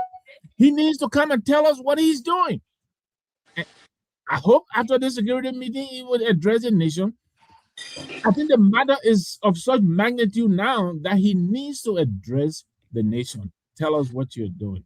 Explain to us, lay out to us what you've done so far and what you intend to do going forward. Because from all indications, the minister was on the other day and I asked you, he was talking about logistics and all that. Yeah, when they have limitation in logistics and all that. But I think this really is a human problem. This system has been infiltrated. His people have been compromised. And I agree with, I think, Dr. Peabody or Tomalin, who said if the president may even have to bring Liberian outside of the whole system now. Look, even if you brought an Egyptian or a Moroccan or American, I don't want to do the job at this level. I thought I would have been the last person to say that. I mean, I'm all for Liberian. But if our people will continue, if our security sector people will continue to behave in a way that the current set of people are behaving, and the president can't find anyone he would trust, by God, let him bring anybody from anywhere. But I think right now, his credibility with this government is in deficit. And I hope this president has the answer to salvage it. But right now, anything short of, relieving people higher than the LDEA, I think would have amounted to nothing. That's just my opinion. Peabody, quickly today, a similar question will be also posted to Tomalin after. Should the president move straight forward to appoint someone to act in this capacity, or to just move now and put some confidence in the job by saying, okay, I'm going to appoint the director, the head of the DEA, straight forward for confirmation to the Liberian Senate? Should it be an acting role for now to see if the person will perform, or should he just give the person the morale? I don't know how you can put somebody to act in a role when the drug issue is so big in the country and a big issue now. Look, the Americans, we have always looked to them for help. They're willing to help. Those are areas that will be willing to even send an expert to temporarily just guide our people. America is very strong when it comes to fighting drugs. They will do anything. We saw the president of Venezuela, Maduro, and other people that have been arrested, cartels in Mexico, other people that this government went after.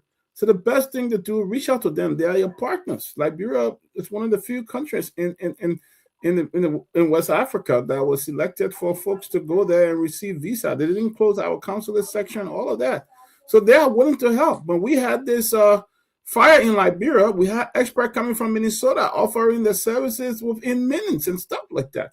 So what the government need to do is to reach out to our international partners and say, look, it is clear that we do not have anybody trained who can really deal with the drug situation in Liberia. The only person I know in Liberia that could really handle that, but he's in charge of EPS, is Mr. Sam Gay. Sam Gay worked for the U.S. government in Nigeria. He was the head of DEA there in Nigeria for the U.S. government. He could work that, okay? Or you can ask the U.S. government, say, please send us somebody who will help. But the drug have overtaken our country. We don't have the resources. We don't have the means. We don't have trained practitioner to deal with this thing. Could you send somebody to help us? I think it will be helpful. There's no time for shame. It is clear that we don't have no real trained person to run the DEA, and that's the time that we need to seek help internationally, because our country is the borders and everywhere. It's a soft spot for a lot of drugs to come to Liberia. That's just the few we have found. In Nigeria the other day, they found a whole factory producing drugs. They have a whole factory that are producing this thing there. So what more about a country like Liberia that even got the kind of security and stuff like that? You don't know where else to be operating from. Too many, George. Sam Gay is noted of playing this kind of a role before, but folks are saying you need someone more energetic to get involved into these things. Do you expect the president to do anything, as we talk about, probably having the name that people like Steve Zago and other people? Do you expect anything to the contrary? Well, first, let me welcome Ms. Lavidat on the other panelists. Welcome her to the closing argument. We appreciate at least having another female panelist to join us to make it more diverse, and at least appealing to others, to people who want to come and be guests.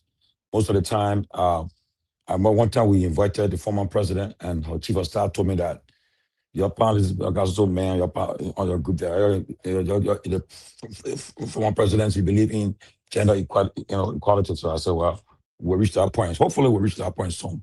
But welcome again to the closing argument. People, to your question, look, like Peabody said, I met Sam Gay in Nigeria. Remember, he was with the U.S. drug enforcement there in Nigeria. But the fact that I even saw the charge affairs of the U.S. government visiting, he had a talk with the director, the IG, and the NSM and EPS boss. And I also listened to the foreign minister. She said she made one call she made to the situation room, and she got U.S. people came on the ground right away. So it shows that we have these connections and contacts, and they can come in, bring logistics, help with more logistics and also technical expertise. But Liberian can head the DEA. I can name several of them. For instance, you got a former defense minister, Zanga. Zanga, the guy has military advisor. He was trained by the U.S. here. He was well trained. He could head it. You got a former, even NSA boss. That's not an area there. Take him, help Prince C. Johnson. These are guys who the country spend money on. They were well trained. You got Madison Togba. These are guys who are trained at Fort Benning in the U.S. here.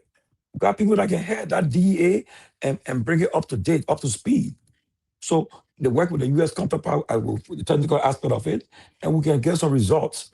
But I can tell you, this president's legacy will be defined by this drug crisis unless he takes some serious action.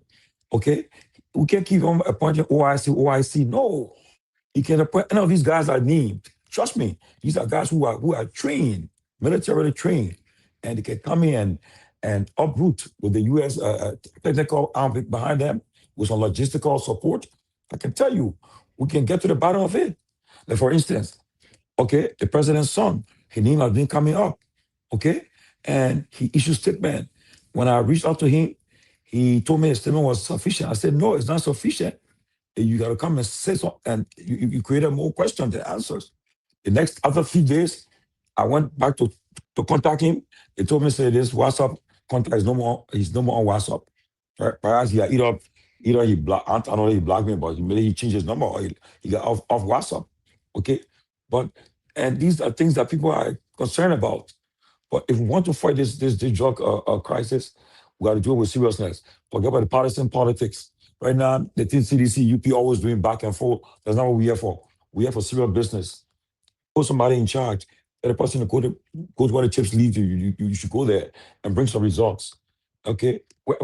And look, there are quantity of drugs that were found in Liberia, You can tell it was not just for Liberia, just for the European markets. But you can tell that people in the highest echelon of power were involved, because to bring that stuff on put it in hiding places in Liberia, you can't just do it alone. That were the guys that in jail now. They are the ones who are giving the leaks out to the various network you see. They're giving it to Spoon, giving it to Martin. They the one doing it, because okay, you broke her bush. If you call me, I will talk. I will send messages out to people, tell them where to look, what to check, who to call. So if you bring somebody who you think is neutral, who is non-partisan, who have the mind to put Liberia first, we'll get the bottom of it. But you keep on putting somebody that connected to this person or that person, you won't get nowhere. But you're trying to cover the high for someone. Okay, the first group they caught, the $19 million, we don't talk about it no more. We want the 300-something million now. And where are we? Nobody have been charged. Nobody have gone to court yet. They're still playing with this thing. Each time you contact them, we have investigation. We're investigating. All we hear from them. So it's about time that this, and now imagine the guy in charge of the DA, he was involved. He has been linked to it. So this is where it starts from. So President Barker needs to appoint somebody. If nothing happens, I urge Liberians, when the president comes to the United General Assembly, Liberians should rally and go there with placards, beat him with placards, and put pressure on him. So you get the president, if you don't say nothing substantiate about this thing, you come to the General Assembly, Liberians will meet you there. So people, that's where we are right now. Liberians are going to take that job and do a better job than what we're expecting right now.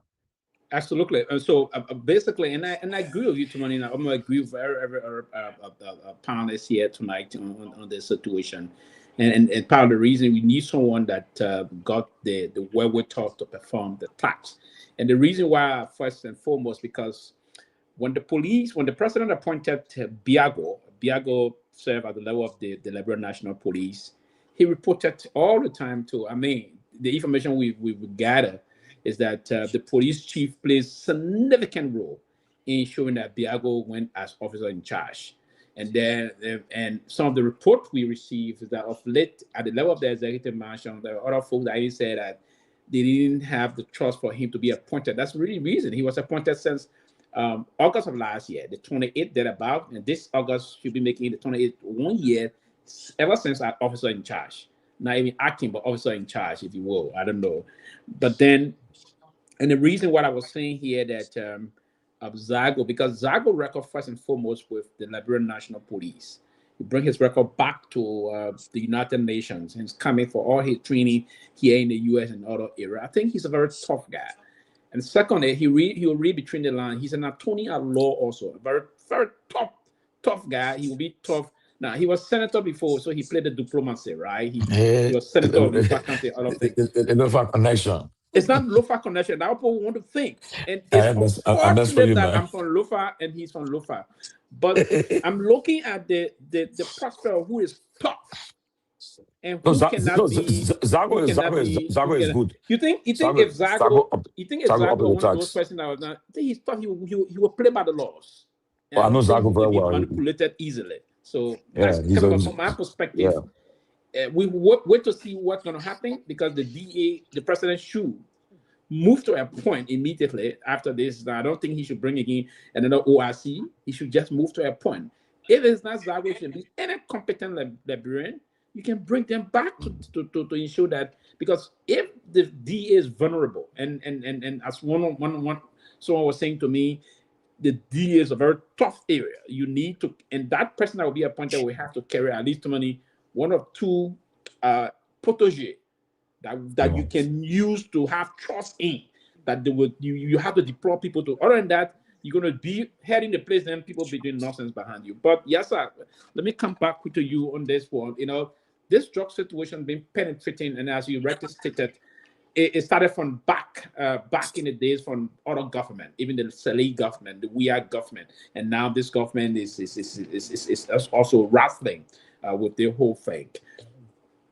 And one of the issues also we see from the drugs perspective, yes, sir, is the problem that we face with now is about, the head of DEA was giving a pickup by the same guys that are bringing drugs into the country.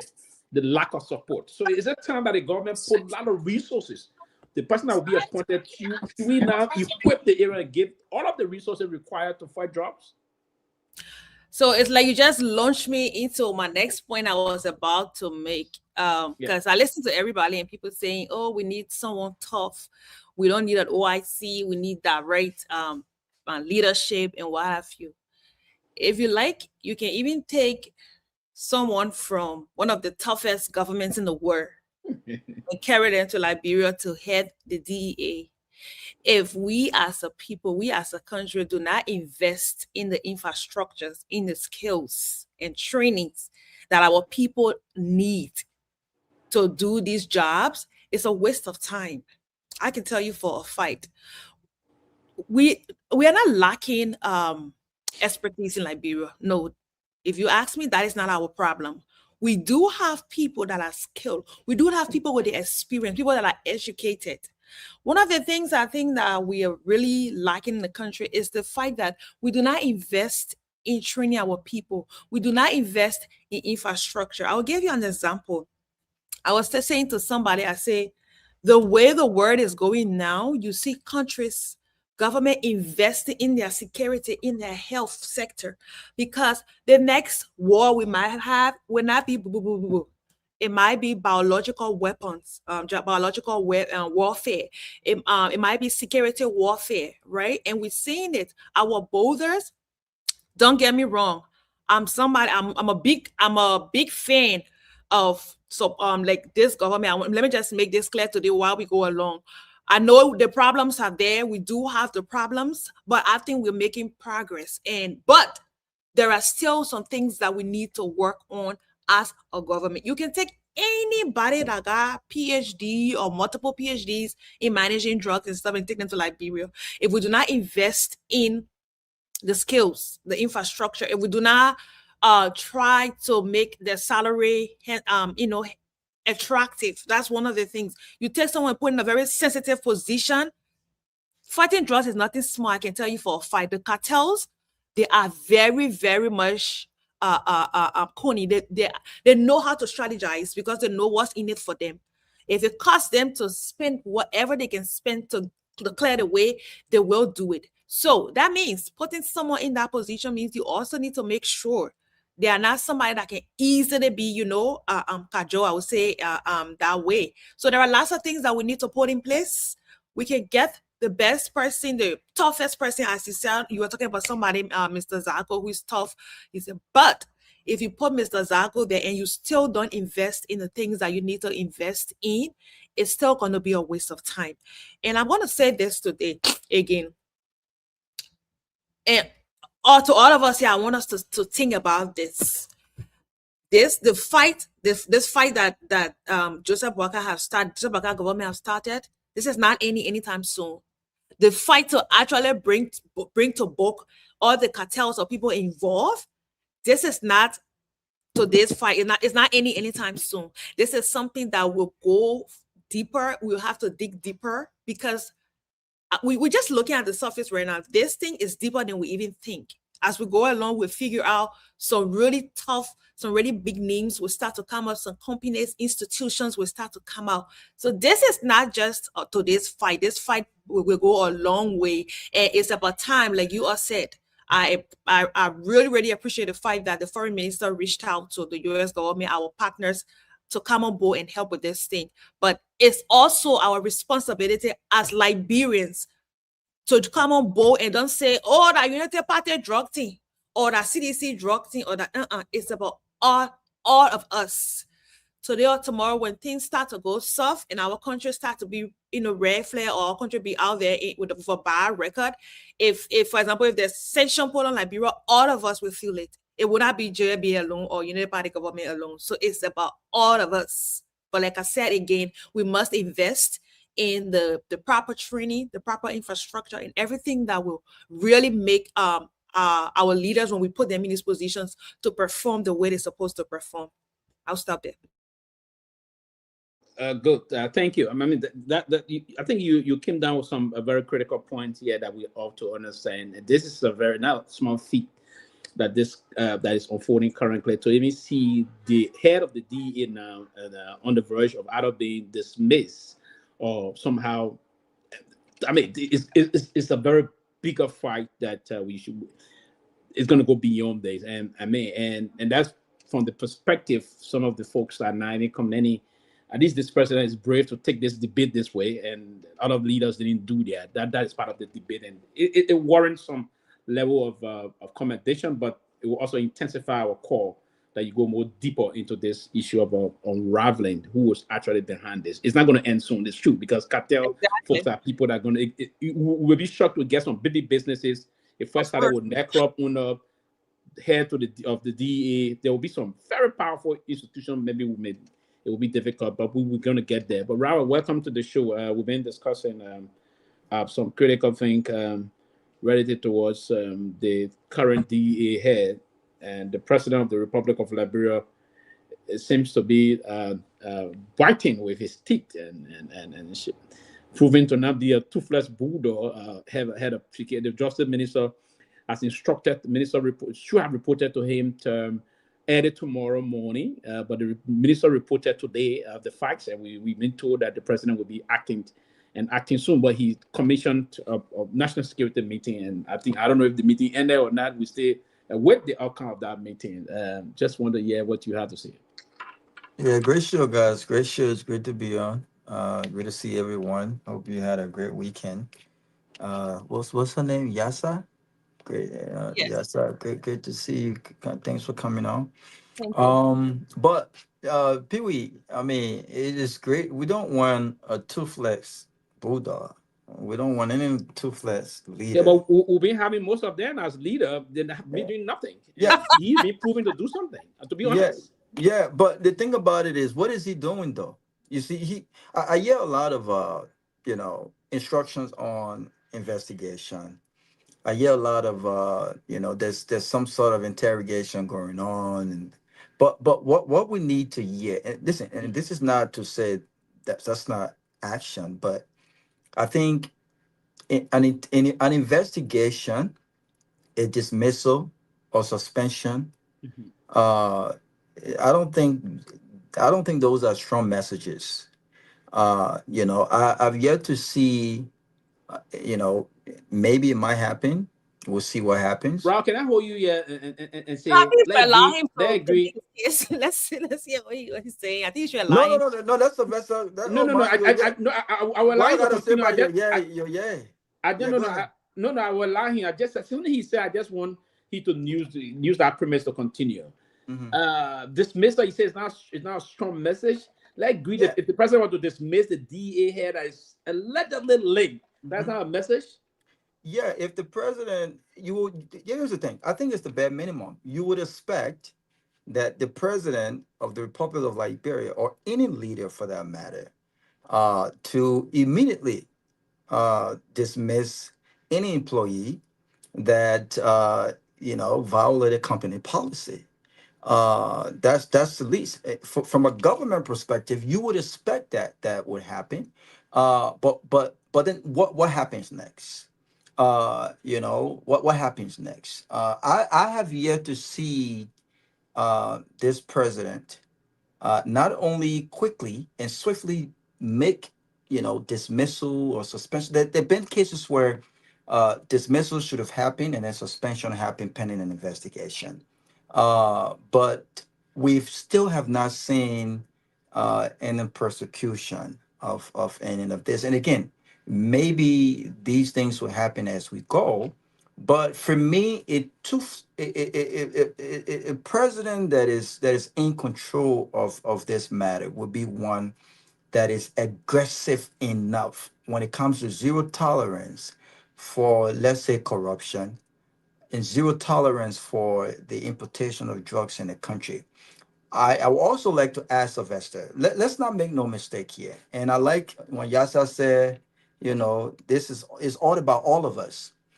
Yeah, it's all about all of us. And I like the tone that is about all of us. But remember, and I reminded the Deputy Minister, Dr. Yen, the other day, whom I respect tremendously.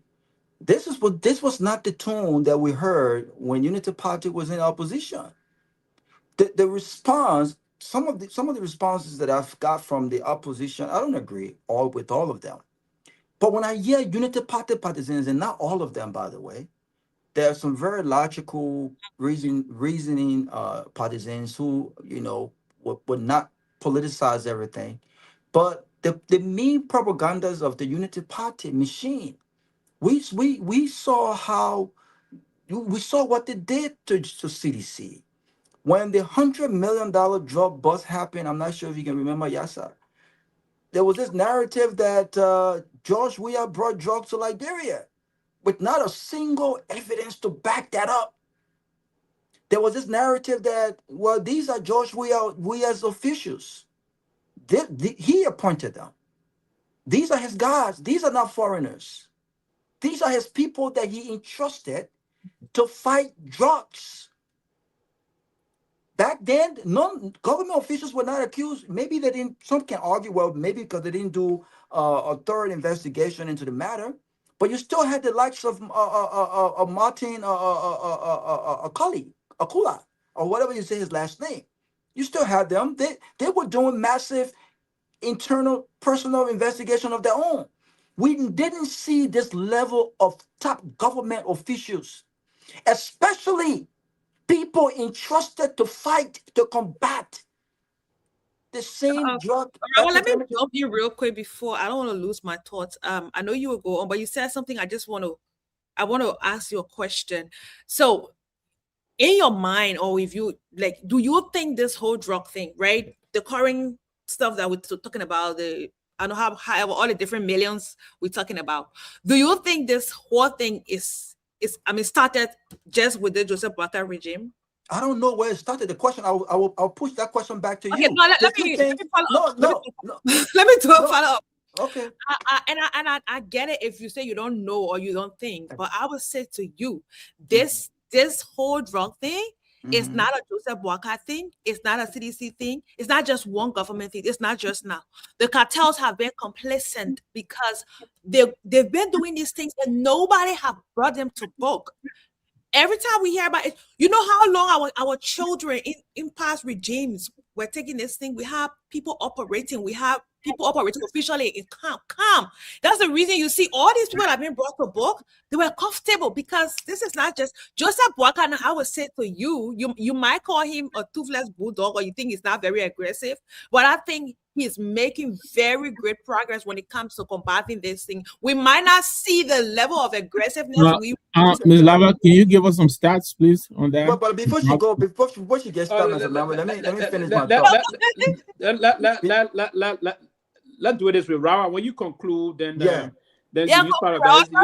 Just conclude. Before she gets started, but you know, Sylvester, we'll take another day to go through the numbers. Sylvester, before Mr. Nagbe comes in, she said something that I want us to really focus on. Right? Let's assume this did not start under Weah. Or let's assume it started under Weah. It didn't start under Joseph Boakai administration. Yes, you sound like a very smart woman. If this started under Weah and this was a CDC operation, let's make that assumption that this was under Weah. Do you think that a government with zero tolerance for what Weah encouraged, with a whole new administration, with a whole new with new leaders that are fighting drugs, do you think that the cartels would have still been comfortable as we see they are now under a new administration that has zero tolerance for the engagement of drugs in the country? We never, and I will repeat, there were no evidence to prove, unless this government knows something that we don't know, and we still want to know the facts. There have been no evidence to prove that a single government official, this is not to say that didn't happen, was involved at this level as we're seeing right now. And if they were, they're no longer there. Joseph Boakai came in with zero tolerance for drugs. He hired competent people to combat drugs. Yet, we have $317 million drugs, and worst of all, it is his own officials that are involved. These are new officials. These are not CDC officials that were there and fighting. These are not Ellen Johnson Sirleaf officials. If it started under Ellen Johnson Sirleaf, let's assume it started under Charles Taylor. These are not Charles Taylor officials. And so the point that I'm making to you is very simple. If Tomalin or if Sylvester was a leader who encouraged drug cartel and drug importation in the country, and the Liberian people fire him because they wanted a leader to fight this thing, and then I come, but then when I come with my own leader, the cartel have expanded. They are 400 million drug busts to 370 million drug busts. Worst of all, it is my officials that are allegedly in bed with the cartels. So what progress are we talking about here? Dismissal? Who have been prosecuted? Who have been jailed? What can are I we ask you a talking question? about? Yes, I hear that. No, he's that line. No, it's not going to be. He's No, I'm done. I'm done, Sylvester. I want her to answer. When you say progress, be very specific. You'll use that more time to speak to that. Just conclude now. Go to Mr. Be very specific when you say progress, because listen, I want to see progress under this administration. Because if this administration succeeds in fighting drugs, that's even better for our country and image for our country. But politically speaking, this is a referendum on the president, and this might impact his legacy. And as far as I'm concerned, they are still protecting very top high-level government officials that are involved. They're still protecting them. And so I want to see people locked up. I want to see people prosecuted and not just dismissed. What progress specifically are you talking about? Go ahead. Yes. So basically, it's just the entire part of the conversation that I was trying to move into. But again, one would say, Robert, before I can allow, I will give her the time to respond to what you were saying or what her point you were trying to raise. But I will go to Peabody, and Nagbe first. But one would say that at least the Bouaka administration is now is 300 from 100 it came to 19 to 300. At least they are hitting their own officials. They got their level to investigate them, and that's another debate that angering for that. We have to be very fair to that. That at least Robert, relax. They are initiating some level of debate. Some level of investigation. Allowing, imagine, we now have for the first time in many years, in recent history in Liberia, for social media or public discourse to allow the president to even take action. That is the line to say the president is not trying to cover up. But Mr. Nagbe, back to you. I know you're smiling in the corner. No, but Sylvester, I'll come back to you. Let me ask you the question real quick, though, Sylvester. Let me ask you this question. Do you think the president and the administration have willingly taken actions without public pressure? Because from all indication, it is the public pressure that have forced the government hands. They are not investigating because they just want to investigate, they want to take action. It's public pressure. Then the round one will counter, and the role I'm playing tonight is to I don't want to see that I'm playing the devil advocate in my shoe. But here's what I would say. One would say the government was never forced to even announce the 19 million bust. No. They were not coerced to do it. They announced the government will have managed this. They announced the 19 million bust. The government was not also coerced to publicize the 317. It went live on most of the closing argument carried live. All other streaming network took it live. That's applause of the government. Let me be very honest here. But I will come back to you, Raul, on that. You say this, and that's applause. The government is the biggest and most powerful institutions in any country. They have the power and the poise to just put that under control and stem it. No one would have heard of it. That whole thing, they will go in there, go get them and say, well, bring the when you buy it up for. But it did a broad day, it was live. They should be commended for that. But Mr. Nagbe, I saw you smiling for the angle and the rest of that. He wants stats to everything I'm saying. No, I'm smiling because I like the energy, the enthusiasm that Ms. Lavela is coming with, and I'm amused.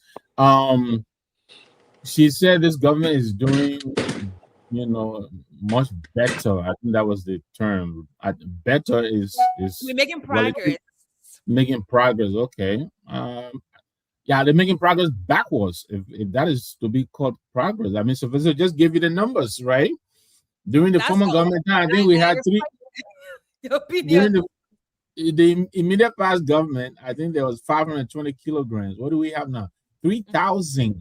Yeah. Almost 4,000 kilograms.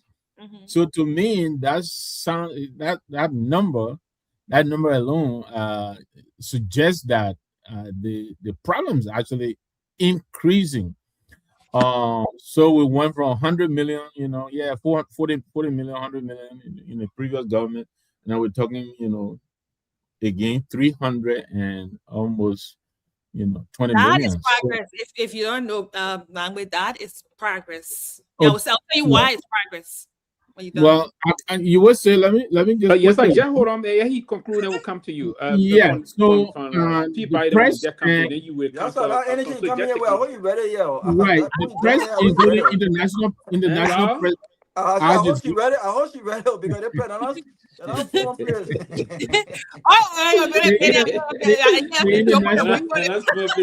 The international wire, including Al Jazeera and our own local investigator, are reporting that since this government came in, the kush importation in the country has increased by 80% increase.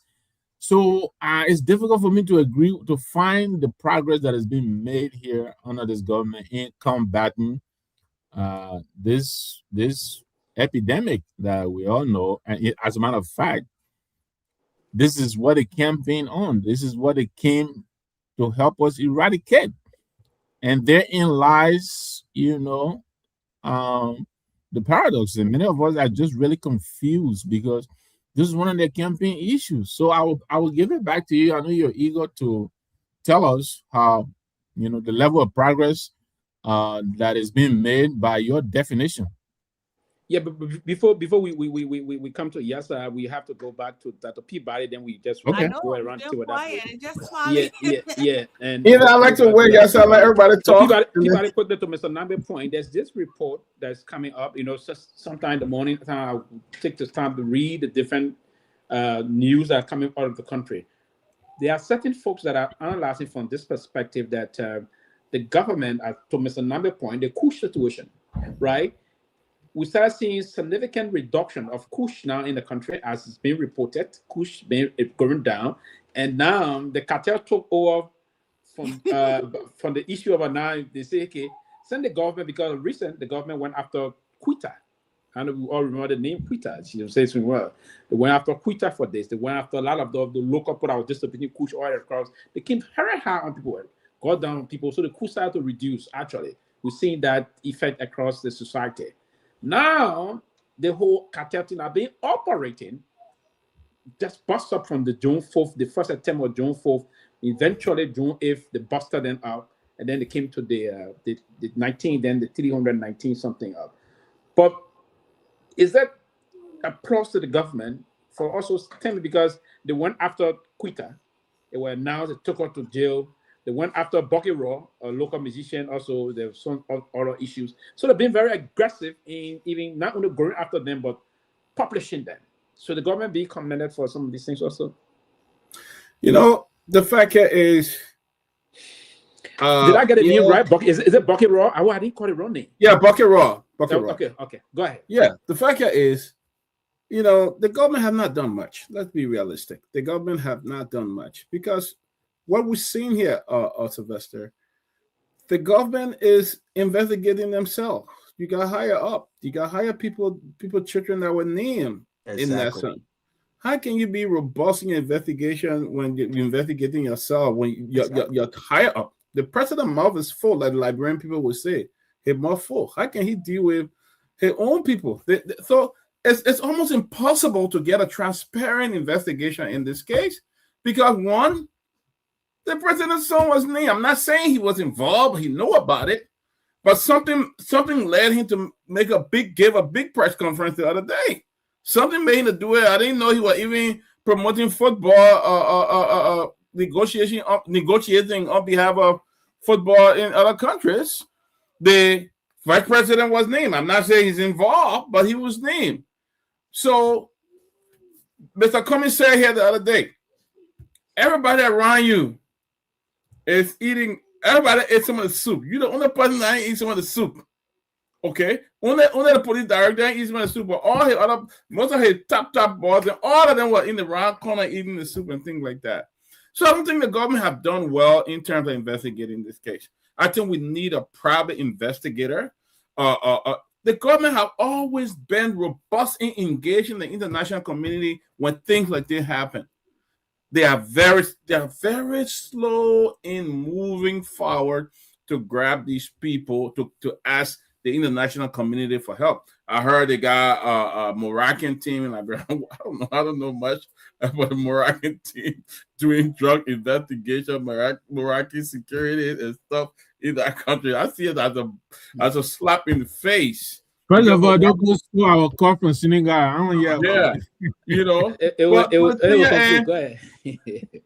The president came to power with a lot of energy to fight drug. He did drug tests. The vice president did drug tests. Who else did? Everyone was going to do the drug test. Now you are in a perfect position to really bring it to a reality, to show that you really are for fighting drugs. It's almost impossible that you have a transparent investigation with the kind of hands that are involved. It's almost impossible. Thank you. But then, yes, you've been having some lot of hit back from both Peabody, Nagbe.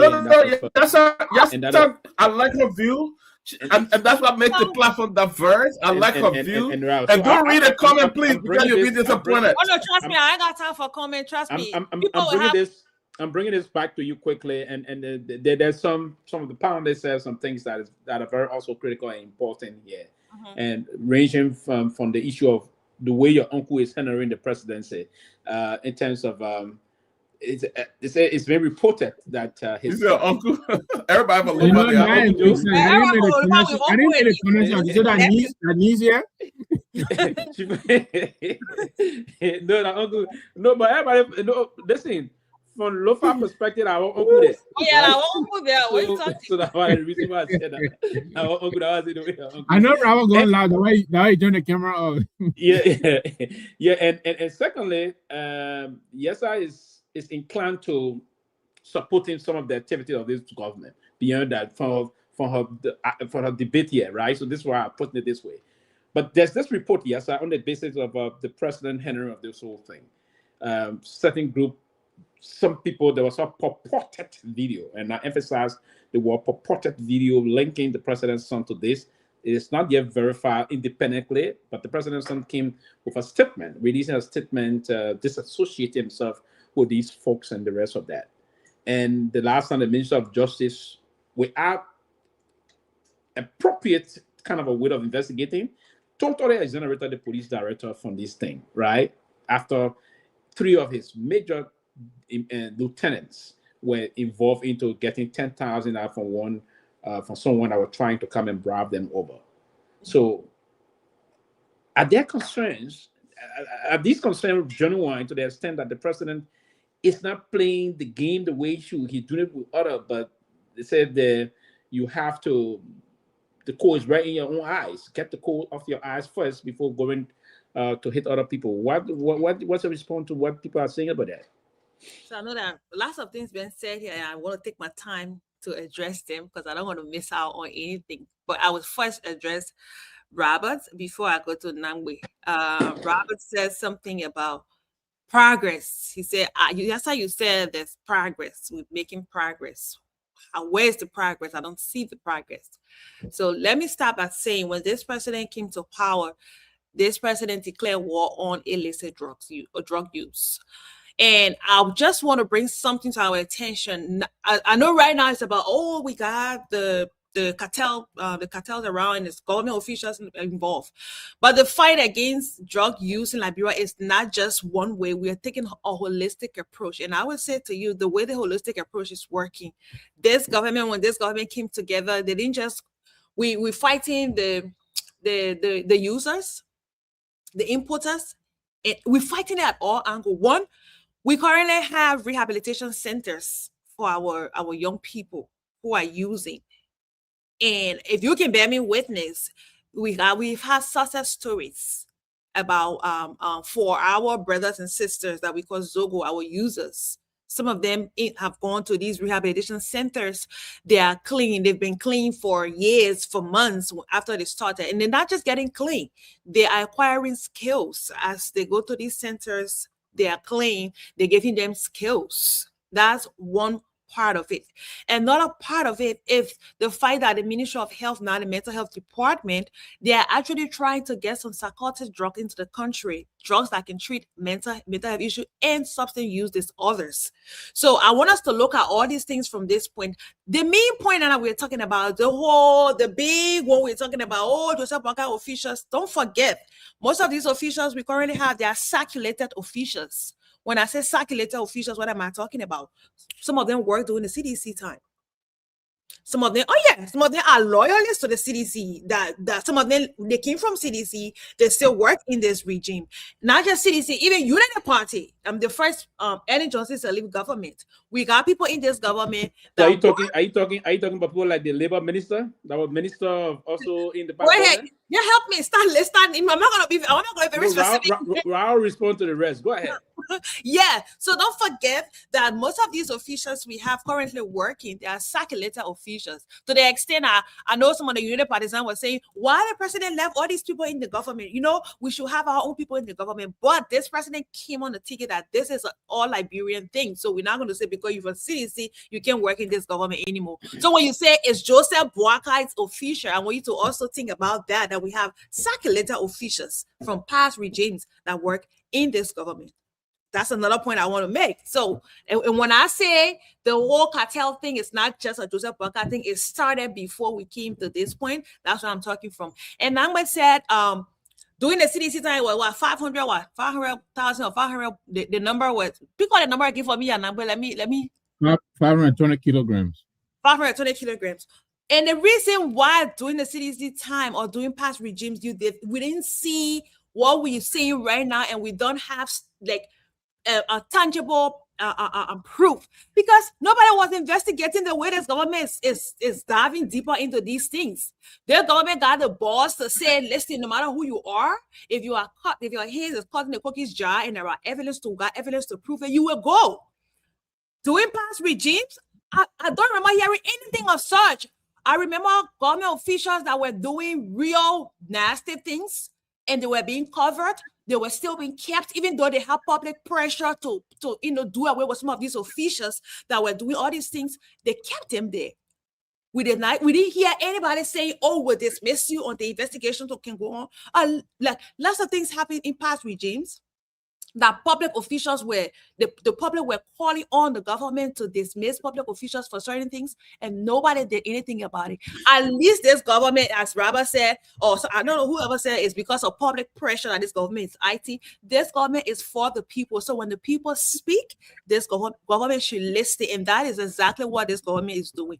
I'm not going to sit here and say, oh, yes, like you are saying, we expect to see real aggressive approach. This thing is something that has overwhelmed all of us. Trust me, the government, citizens, it has overwhelmed all of us. We don't have the level of sophistication, as you all say, and that's the reason you see this government is reaching out to partners to help. This is overwhelming. The great United States, they're still struggling with illicit drug and substance use disorders. They're struggling with handling cartels. Other big countries that are very sophisticated, they are struggling with handling cartels. What about us, small country like us? So I want to say this to us again.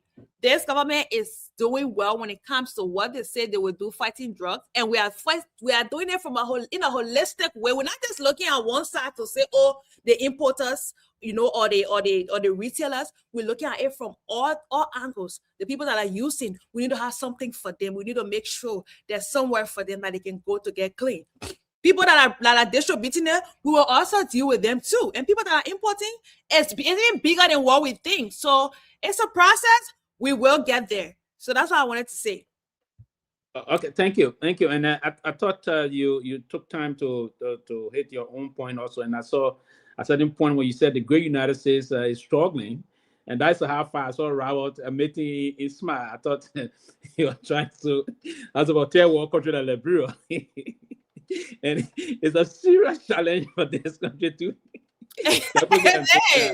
That they can, they were struggling on it, and that is a fact. So Robert, I wouldn't say much.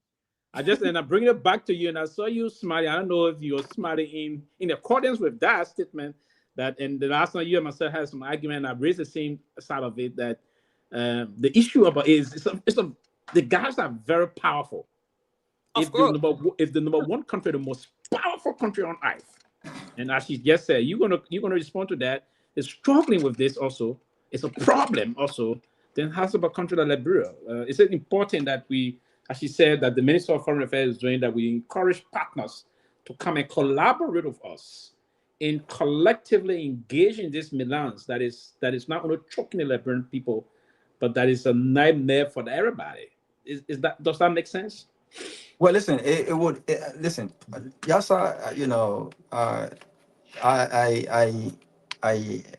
understand, and listen, and I hope you continue to come on here. But I got to be honest with you. I think that you have to come a bit stronger than that. You have to come a bit stronger than that, because you're going to get chewed up if you tell us that you are about to outline, tell us what the definition of what progress is, and then you come and you start by saying, when this president came to power, he declared war on drugs. How does that translate to progress? A declaration, anyone can make a declaration.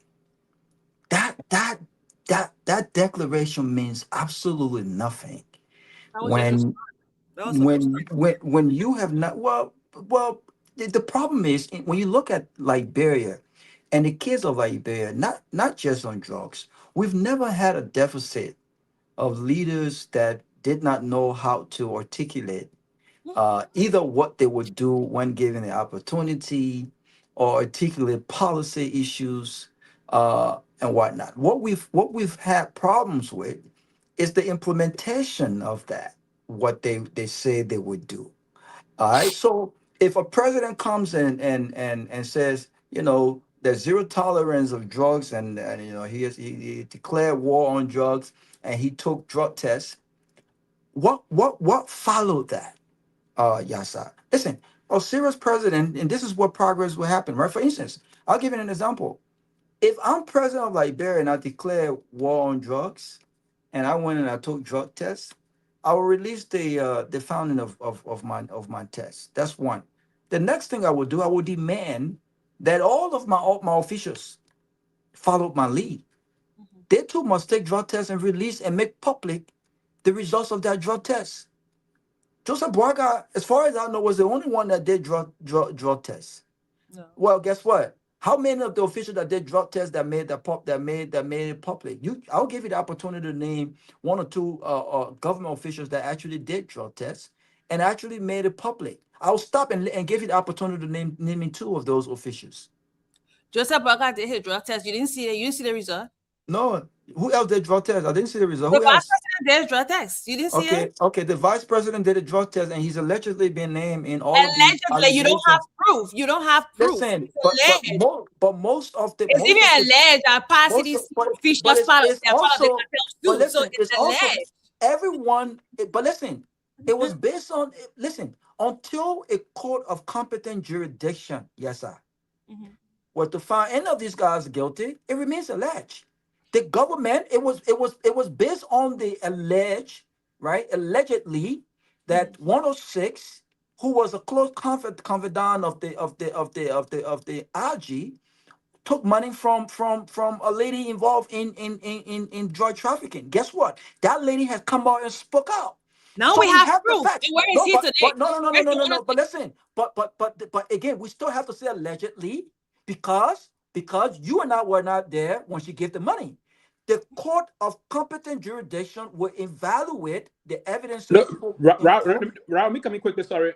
If she said that she gave and he confessed to it, it's no longer alleged. It's no longer alleged. But here's the thing. He confessed to that, so that is not alleged no more. But I haven't heard any confession from him. What I am saying is, everyone that have been named so far that have not had that day in court is alleged. It's also alleged that the OIC of the LDA took gifts.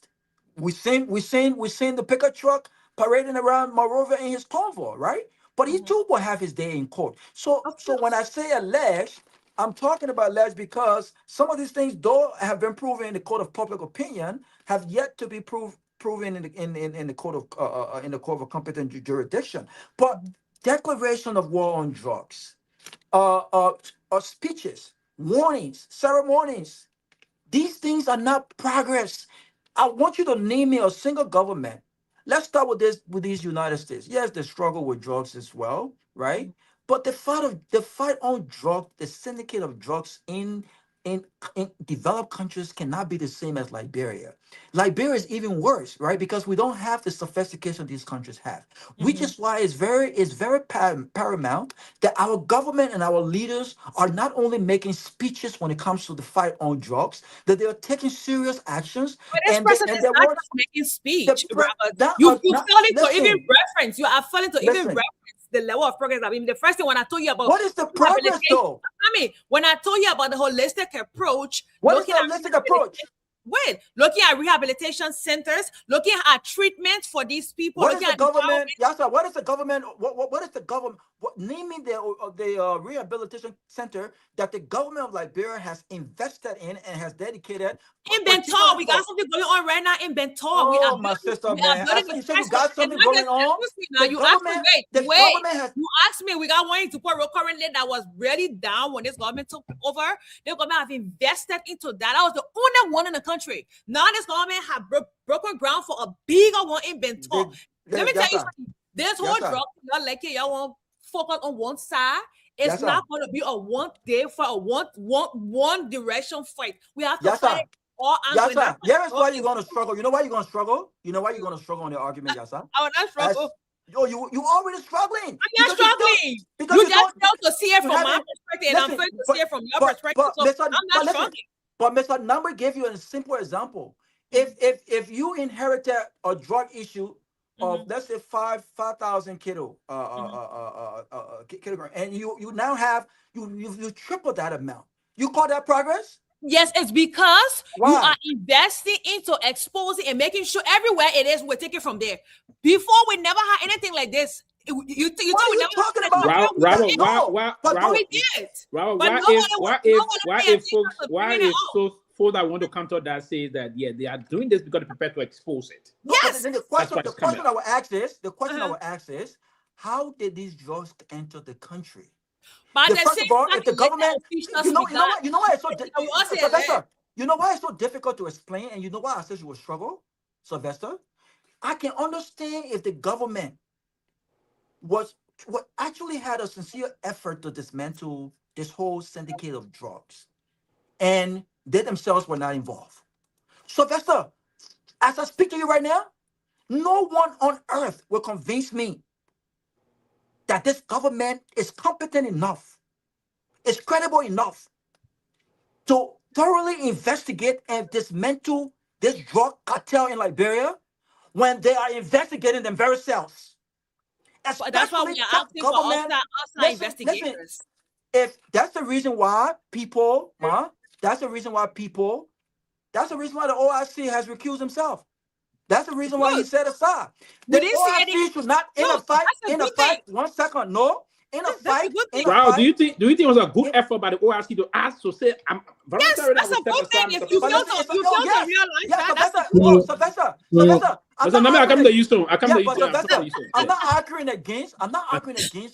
not arguing against his choice to recuse himself. Something that a lot of our government officials don't know what to do. Professional is a professional thing to do. Right? Okay. Recuse yourself. But we didn't see him. What I am saying is, based on what we know, Sylvester, based on what we know, he was involved. He took gifts from. We all say it was alleged. We say alleged. When he took gifts from drug, allegedly, he took gifts from drug trafficker. She sat on it. Yasa sat on the show and said, "I'll close on this note." And attempted to sneak this whole thing about what the RG was attempting at the press conference when he said, that drug thing did not just start right now. It started from 2020. He specifically mentioned I didn't call a year. No, I didn't call a year. Don't get me wrong. I didn't call a year. Not you, your RG. I'm talking about your RG. You try to do the same thing. Your RG went far. He said, this drug thing, I guarantee you, government officials. We have a breaking news. We have a breaking news. They started from 2023. I'm going to get a breaking news. We'll come to you about the breaking news. Hold on. Raul, conclude quickly so again. Let things started from 2023 to 2017 to 2023. And well, he's not talking about from 2024 to 2026. So he specifically mentioned 2017 to 2023. Right? And this is what Yasa attempted to do when she said, oh, other government official, Ben Rishako, who asked the IG to recruit Yasa, a known criminal on the record. The 106, his 106, he personally recruited that 106, a new criminal to become his 106 and one of the top LMP officials. Who asked him to do that? But you So said you sat here and said everybody that Bwaka people. Don't. Yes. You know why? You know why? You know why? He appointed the IG. And as a leader, when you appoint people in strategic places, you trust the ability to recruit the right people of competence, great character. You expect that. You expect that of them. They have not exhibited that. And so when you sit here and say the government has made progress, you haven't named a single progress. Yes, sir. I think this is a Liberia fight. However, I hate to break the bad news to you. This government has proved to be complicit. This government has proved to be incompetent. And this government has also proved to not be trusted when it comes to this battle. That is your opinion, and I can't. Okay, quickly, we'll come back. We'll come back to you quickly. It's a fact. We'll come back. We'll come back to you quickly. Yes, sir. We'll go to Doctor. We'll come back to you quickly. Yes, sir. We'll go to Mr. Nagbe. Then Peabody will come back to you. So I know this is a very serious thing, but the president, I think, is making some efforts. We was trying to say we get the report from the executive mansion that the president have retired. The former chief of staff of the military of the Republic of Liberia, General Zianga, he's now been retired as a military advisor to the president, and appointed as the head of the DEA to ensure that the fight against drug will be robust. I'm told from inside there'll be some strong, because Zianga was highly recommended by the United States government at the time to serve as chief of staff of the military when he came for his training and top his class here in the U.S. for all the kind of training. He's a career military, very trained, focused, disciplined individuals. I mean, I'm proud to get this information that is just coming up. But we will stop there, Mr. Nagbe, and get back to you with this development, Mr. Nagbe, that the former chief of staff and former defense minister is not going to be the head of the DEA. What do you have to say about that? Well, I was trying to help our new colleague here, and I'm glad you now. I was just looking at it 7 minutes ago on the Executive Mansion website. The president has finally removed, right, the LDEA boss. And earlier we failed to highlight our friend Larry Kennedy. He wrote something in the comment section. He said dismissal is not sufficient, you know. No.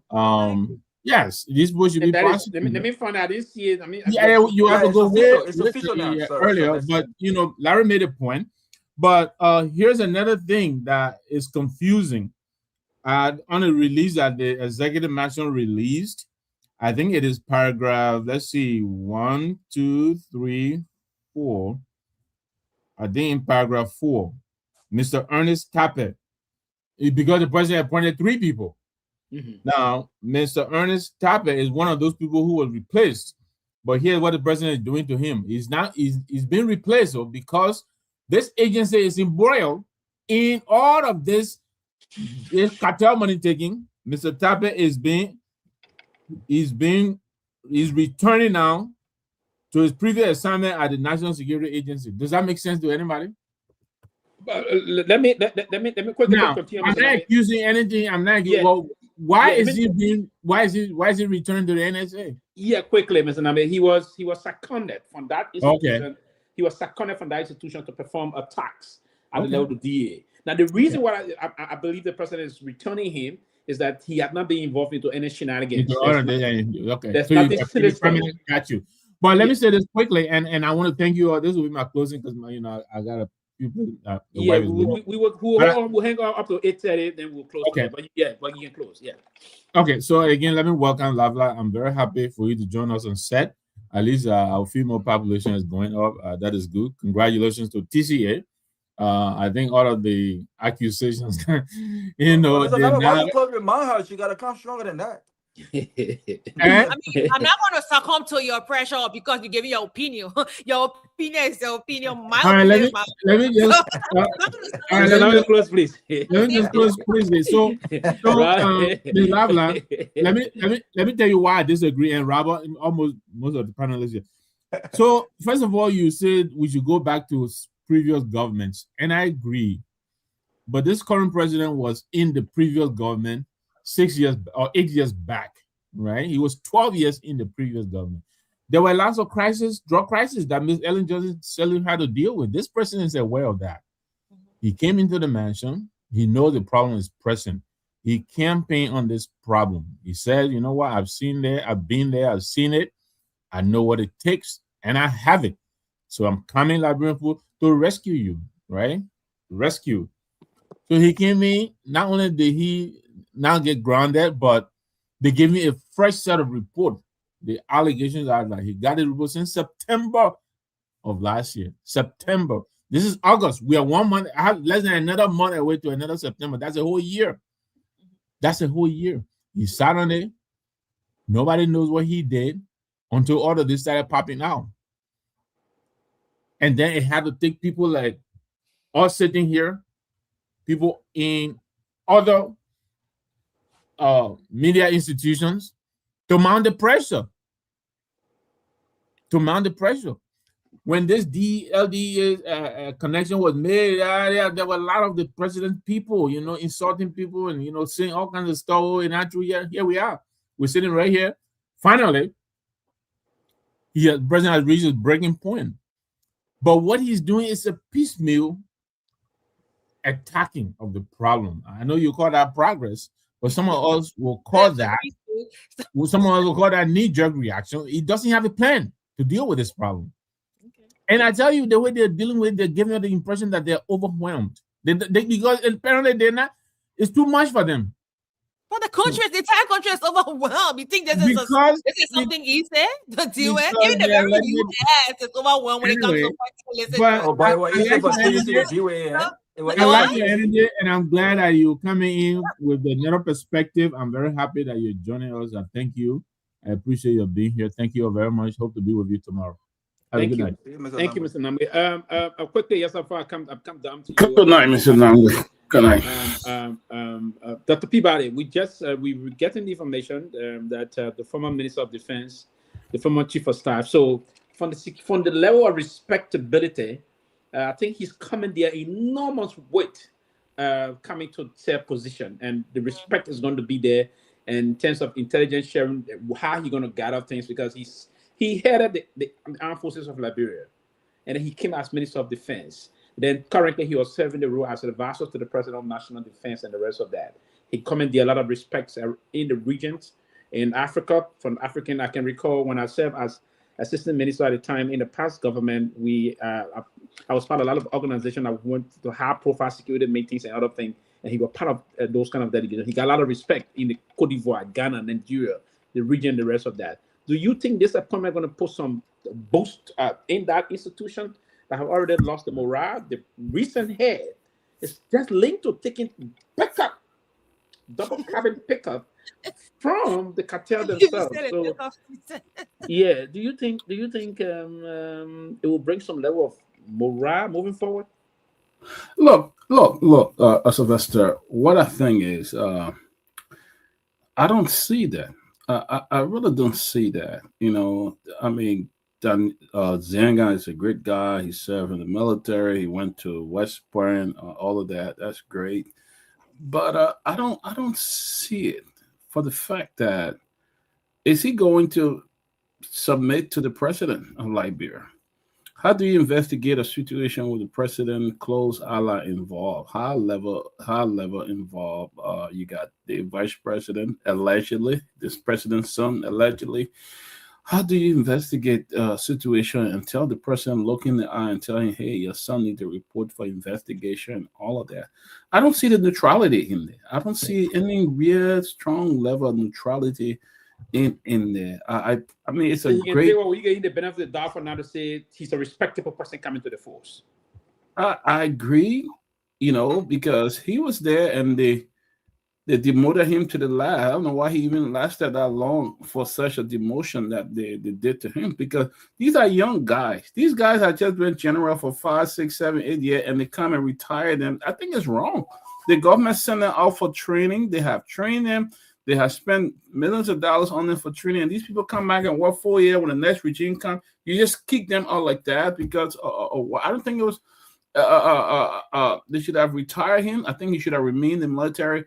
We should have brought in a real expert who really knows about the cartel, how the cartel exists in the sub-region, who knows how they move about and things like that. With the link, I think it's a great appointment, but I don't know to what level of change they will bring to the department. Okay, I think it was yesterday time, but she said we will. I will come back to you when she's back. Then we'll give her time to speak.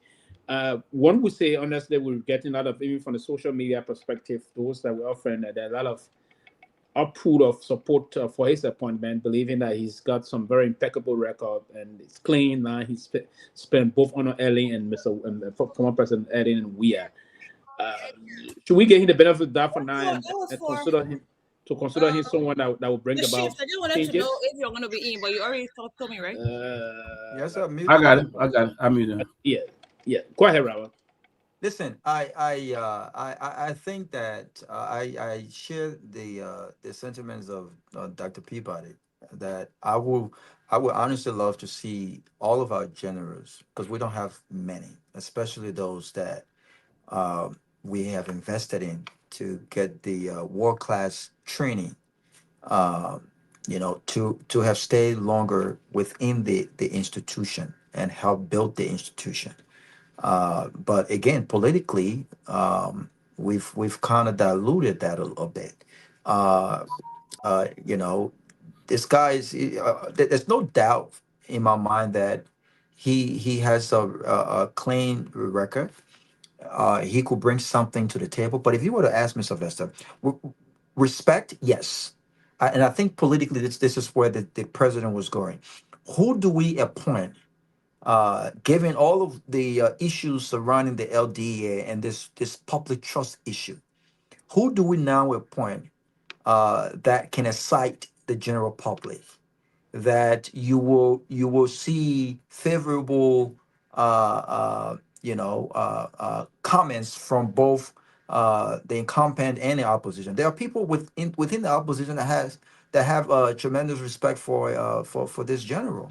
I do as well. But do I think that he's been misplaced a bit, Sylvester? I do. And I could be wrong. But there are people who are specifically trained in this whole drug thing. Listen, if you were to ask me, and even though it brings a bit more, and I don't think the government really need this, I will even go for the Fatiga's brothers over this guy. When it comes to who is best fit, who has the experience. Why will you go for the Fatiga brother, brother? Yeah, listen, because I think Hassan, I think he has a lot to learn, but I think he brings something different to the table. Listen, I think he's been in that, he has experience. He's been in that role before. So the reason why I'm asking is why you want to go for him over these people. No, because I got some fear. information here. There's a man that studied basically security science. He understands guerrilla tactics. He understands engagement, how to transatlantic engagement. Right. This guy is versed. Then you talk about the Fatiga brother. I understand, but do you think that he will? Do you think that you get the best out of him as the LDA boss? I mean, if you're talking about leadership, yes. If you're talking about stability, yes. And again, politically, I think this is a name that it will be embraced by all Liberians, regardless. I think he's the safest pick for this government. And I think this is where they were going, right? Because you don't want to pick someone that is questionable. And I get that. But let me ask you this question. Do you think that he performs best in this role as opposed to if he were to be used at the defense, the AFL? I mean, that's my worry. My worry is this: he's a bit outside. He brings leadership there, right? Stability, but I think he's a bit outside of his comfort zone, if you ask me. Yeah. Okay. You know what I'm saying? So I think it's a great pick, but I don't know if he's the guy to be out there on those in those ghettos and out there creating relationships with those people, the users and the financiers. I don't know if he's that guy, but again, he's a great pick. Okay. Yes, before we have to come to you, but you went out quickly. Before that route to that point here is that I would say when he served, when the former General Abu Raham left, and then he was when he served briefly for Chief of Staff when Ziangan took over at the time as Chief of Staff, the first Chief of Staff in the because due to the security sector reform, we needed to bring a Nigerian General Abu Raham that took over briefly. Then Ziangan came. When Ziangan took on the helm of authority of the military, I mean, you could speak to different segments and platoon leaders, and the regimentation line was very effective as a leader first, a military leader. And what you need at the level of any paramilitary, he had a military institution. He was very effective. Then how much about a paramilitary institution? I think he'll be more super effective because it's the command structure that is going to go also. And I think he's going to go there. He's going to bring some changes. Trust me. He's a tough guy. He's not one person I can just say he's not a yes kind of a guy. I know him for a clear-cut thing. I saw something on full inside of one cabinet minister did something I saw before. He's not a kind of a yes kind of person. Somebody that's straight line there. So he's going to come with certain line of bringing the level of the regimentation and the command structure. And he could bring some changes that will bring some level of confidence. Do some recruitment. I think that's why now the LDA. The report is that they needed to have more people recruited. They will bring some guys that you got confident in to recruit and other things. That's what I'm saying. But I think maybe he may be consumed or diluted ahead. But for now, I think he should be the best from my perspective. Fadiga probably the Kimia, maybe they work to some. I don't know if he for what reported at FBI. don't even go there wrong. Working as some security friend. You're paying right up in our mob. You want to working as some security friend. Working to prison, you know, it could be. Yes, I'm telling you. When they come in, but the little men are watching you. When they come in, I don't miss you. No, but Ra, you brought it up. The man said, "Where the FBI?" The man got no. Yeah, even you FBI, come on, man, come on. Listen, the ranking of Zianga is fine. Don't bring the two are not. No, don't do that. Don't. Yeah, at the level of the FBI guided from the first role to get there to say like a deputy, but the whole playing Tomalin. The man who said him to kill President we are. I don't know which way he's saying that, but this his brother that said that. Trust me, Ziangan and the record and that that's a disservice to the names Ziangan, if you will. But quickly, yes, sir. So we're getting the information. I know probably you may have gotten the information also. I know you're happy about the news. Do you respect Ziangan? Is Ziangan the best person to take off all of this Wuru Balu, if you will? At this point, I think yes, he's the best person, and I'm glad my friend and brother Robert can agree as well that yes, at least Robert said something positive today. At least yes, it's okay that Ziangan is a good name. So you been following here? That means anything positive. No. I think currently, I think I'm glad we on the same page at this point that okay. Ziangan is the right choice at this point. But here's one thing I want to say to the Joseph Boakai government. Like I said, you can even appoint whoever you want to appoint. You need to give them the space to do what you've called them to do. You need to be able to empower. You need to empower them to have the tools, the resources, and everything they need to work. And I want to agree with Robert a little bit on this on this part, not to be diluted the politics, not to bring politics, to let politics consume everything. Ziangan is a very strong person. I can tell you for a fact. He's very opinionated, someone that will take decisions and stand by his decision. However, if it comes to a point where maybe the power that be maybe wants to bend his hand a little bit, I think that would be the point where he might not be able to really do what he wants to do. But I think it's a very good choice. The president made a very good choice. However, do I feel bad or sad as to what's going on now? Yes, but I'm happy that we have a leader who can stand up and say the hairs that need to roll will roll. But let me also hold you there quickly to this point that this release, I don't know, Robert, if anyone will pay attention to it. This release, what the release is not telling us about if this officer in charge will be prosecuted. Is there anything? No. Do you care to comment on that? Should the president office come out tomorrow and announce the findings of this if he's linked to be prosecuted? Yeah, that was the point I was about to make. It's not just to relieve him off his post. I think a positive direction in the fight would be to investigate it. If he's linked to it, to actually prosecute him. That would serve as a caveat, to others, that we're looking at, others alleged to be, attached to this whole thing. I don't think we should just dismiss them. I think people should be held accountable. Because you can't just use your position, to go ahead and do stuff. So I think dismissal is one good step, as I said, and thanks to His Excellency Joseph Imobaka for taking, for being very decisive about that one.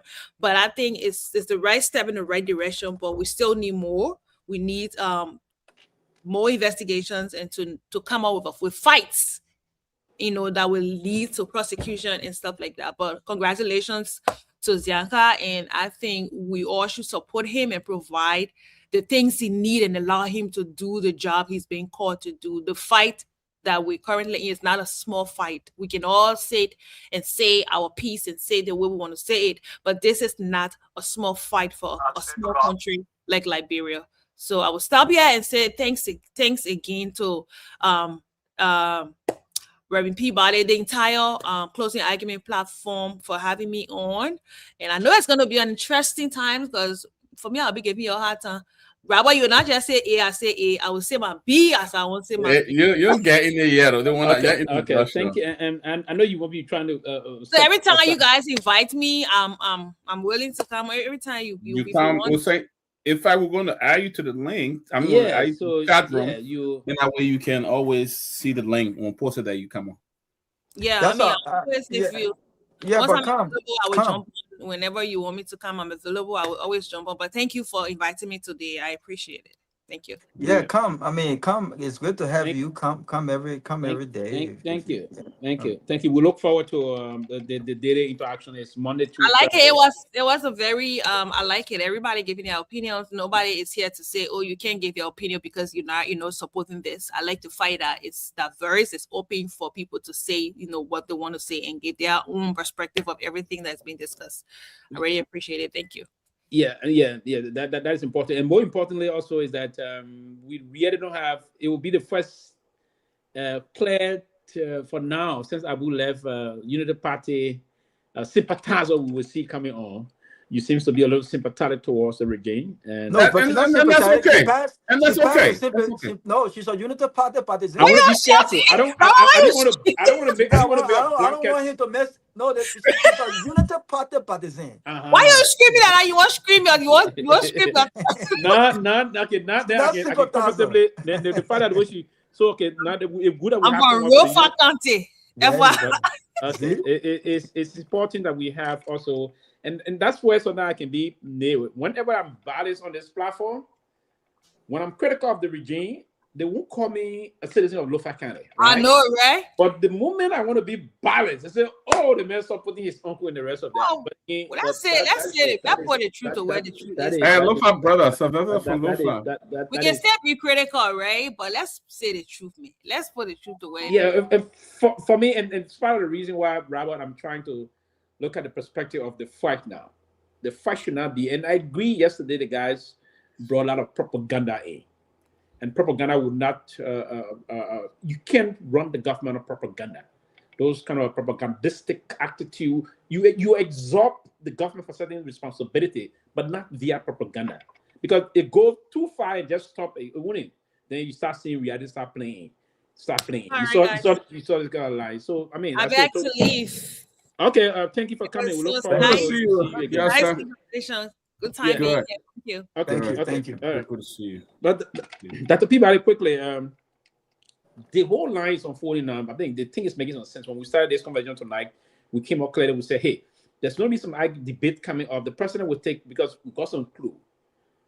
my source said to me the meeting just over. They're talking about adult, the one appoint somebody some poor suggesting Steve Zago, some pure kind of. But I think the reason why the guy came up top because of his role of past regime, both chief of staff, defense minister. Said, and you are respected in the military, and his recommendation also from the number one in the world. So they say, but these are people, and we remember Rao, Uncle Sam is also playing some role in these investigations. Mm-hmm. So this may be part of the recommendation. Say, hey, for this to continue, we believe that we're comfortable with this guy. Mm-hmm. What can you bring this guy Sunday up? So maybe Sunday upcoming, but we Peabody quickly will be very good, and the president will really make this good. And if they're saying we should put the sardine in good and put the butter, and the son was saying, give me the other guy give me say put butter, man, everything. Will be okay for the president to announce tomorrow that the fundings for his attorney general, if this guy is linked to this by any chance, should the president make good news tomorrow? Also say, or the Minister of Justice announcing the immediate indictment of Biago? Would that be the way forward? People that start with you. As a matter of fact, we close in about 11 minutes. So they will constitute people that are closing and the rest of that. So go ahead. Look, I think the president just need to complain of the findings from the Justice Minister. He need to complain and also inform the Liberian people of the Security Council meeting that they had today. I think he need to complain. If possible, address the nation. He can record it like he always does and play it and play the tape recording and stuff like that. But I think I will be interested to know what led to the selection of Zanga as the director of DEA. I would be really interested to know how he was selected for that post and what led to it. But I think the president needs to come very clean. He needs to be robust in telling the Liberian people how they came about, what happened, and why he took certain decision to fire those people. I mean, he need to tell the Liberian people that, because what I've seen is the president has a thought. And I would love him sharing if some of those higher up in his government, like his son and others, will report to the police just to talk to them. They're not a suspect, but just to talk to them or provide any help or information they may have. But other than that, it was a good show, guys. Good to see everybody. Good to see everybody. You muted, Sylvester. Yeah, sorry, Raul. So basically, yeah, that's the point. Looking at how he came in, and that's what I was thinking, that there will be a lot of international play here, because they're trying to help us get out of this thing. This is a mess. If we don't seek support, or there's no support coming from a country like here, it will be a problem for us. So what should be the way forward? Let's say we're taking aside politics, and we want to help the country move on to protect the civilian because we have our own people live back home there. Our kids, our junior comrades that we all sometimes help to make the country clean of drugs. What should be the most appropriate way the president should engage there? Moving on. Listen, I think this is a step in the right direction when it comes to the appointment. I think again, like I said, I think this is safe. This is considered is a very safe pick. I don't think anyone can question his qualification. And I think he's a bit overqualified for that role. And so I think strategically, this is the response the government wanted, right? You can't have all of these negativity surrounding the LDA, the institution that is meant to lead the fight against this whole fight against drugs, and you have the head of that institution and those around him involved, taking gifts and other things from allegedly drug traffickers. So I think this is a safe pick. He's like you said, he's well respected across the aisle. I think Unity partisans, not every one of them agree with him. Seditians and the ANC and others. But I think they will go to bed tonight thinking, you know what? I think this guy can be trusted. He doesn't have no record of criminality. of being in the pockets of. I think he's a consummate, a professional, if I may. So I think this is good. Now, what we've always said, Sylvester, is that the mistake not just this government has made is that when we say that we have zero tolerance for corruption or drugs in this case, it's just limited to talk. The actions that follows does not reflect how strong we express our zero tolerance for these things. Again, if I was president, I would talk less about these things and I would act more about them. And so I agree with Dr. Peabody. I think tomorrow, and this should not be limited to vehicle. I think there are other government officials that have not given this government good press in the fight against drugs. I think they should be coming out and not just dismissing people or suspending people. I think they should be coming out, be very transparent about these investigations and what the findings are, and forward them for prosecution. Have them charged, and let them be prosecuted at the highest level of the law. If they violated public trust and they violated the laws in many ways, dismissal is just the beginning process. Charge them, have them prosecuted, and give the state attorney the money, the funds that they need to ensure that they are collecting these evidences to prove beyond a reasonable doubt that these people were actually involved. Lock them up. This, to me, will be progress. When Yasa come a year from now or 2029, when we're debating the issues about how this government did on the fight against drugs, I would not take anything that stops at the government were able to announce 370 million drug busts. They were able to suspend. The president suspended and he reappointed. Oh, they dismissed people. I won't take that as progress. I will take that as part of the norm because we've done that before. Ellen Johnson Sirleaf did that. George Weah did that. People were suspended. People were recirculated. People were dismissed. Persecute them, charge them, and lock them up. This is what progress looks like. And you are sending a message to the other guys to say, listen, if you come here and you try the same thing, we will not only dismiss you, but you will be prosecuted and you will be locked up. And this is how we fight the war on drugs. Other than that, I'll see what happens. But I think this is a good pick. Great show. I really like Yasa. But I gotta say, I'm not trying to scare Yasa. But Yasa gotta come strong because and then me will come for her. You got Sarah here. Sarah will come. You got Telfie here. So when she can't talk about all that Praga business yet, when the other two other women So bring the CDC stuff on. I love to see. Sylvester, you can come and say Yeah. progress, then you say the president declared war on Georgia. The president told that's not progress that we're talking about. But great show always. Yeah. You're muted, Sylvester. You're muted. The progress she named, she came and started to catalog some.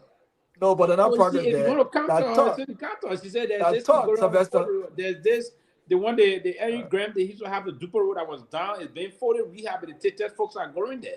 Eric Graham on Dopoh Road, that's been done. So I mean, if you are doing those things and coming with measures of trying to optimize, bring the position for one to then to counter her, you have to prove your counter position, right? So, but I think it's going to be a debate. It's a kind of a situation that's unfolding, but it's going to be a big debate moving forward on the politics because the election is we almost about to close this year.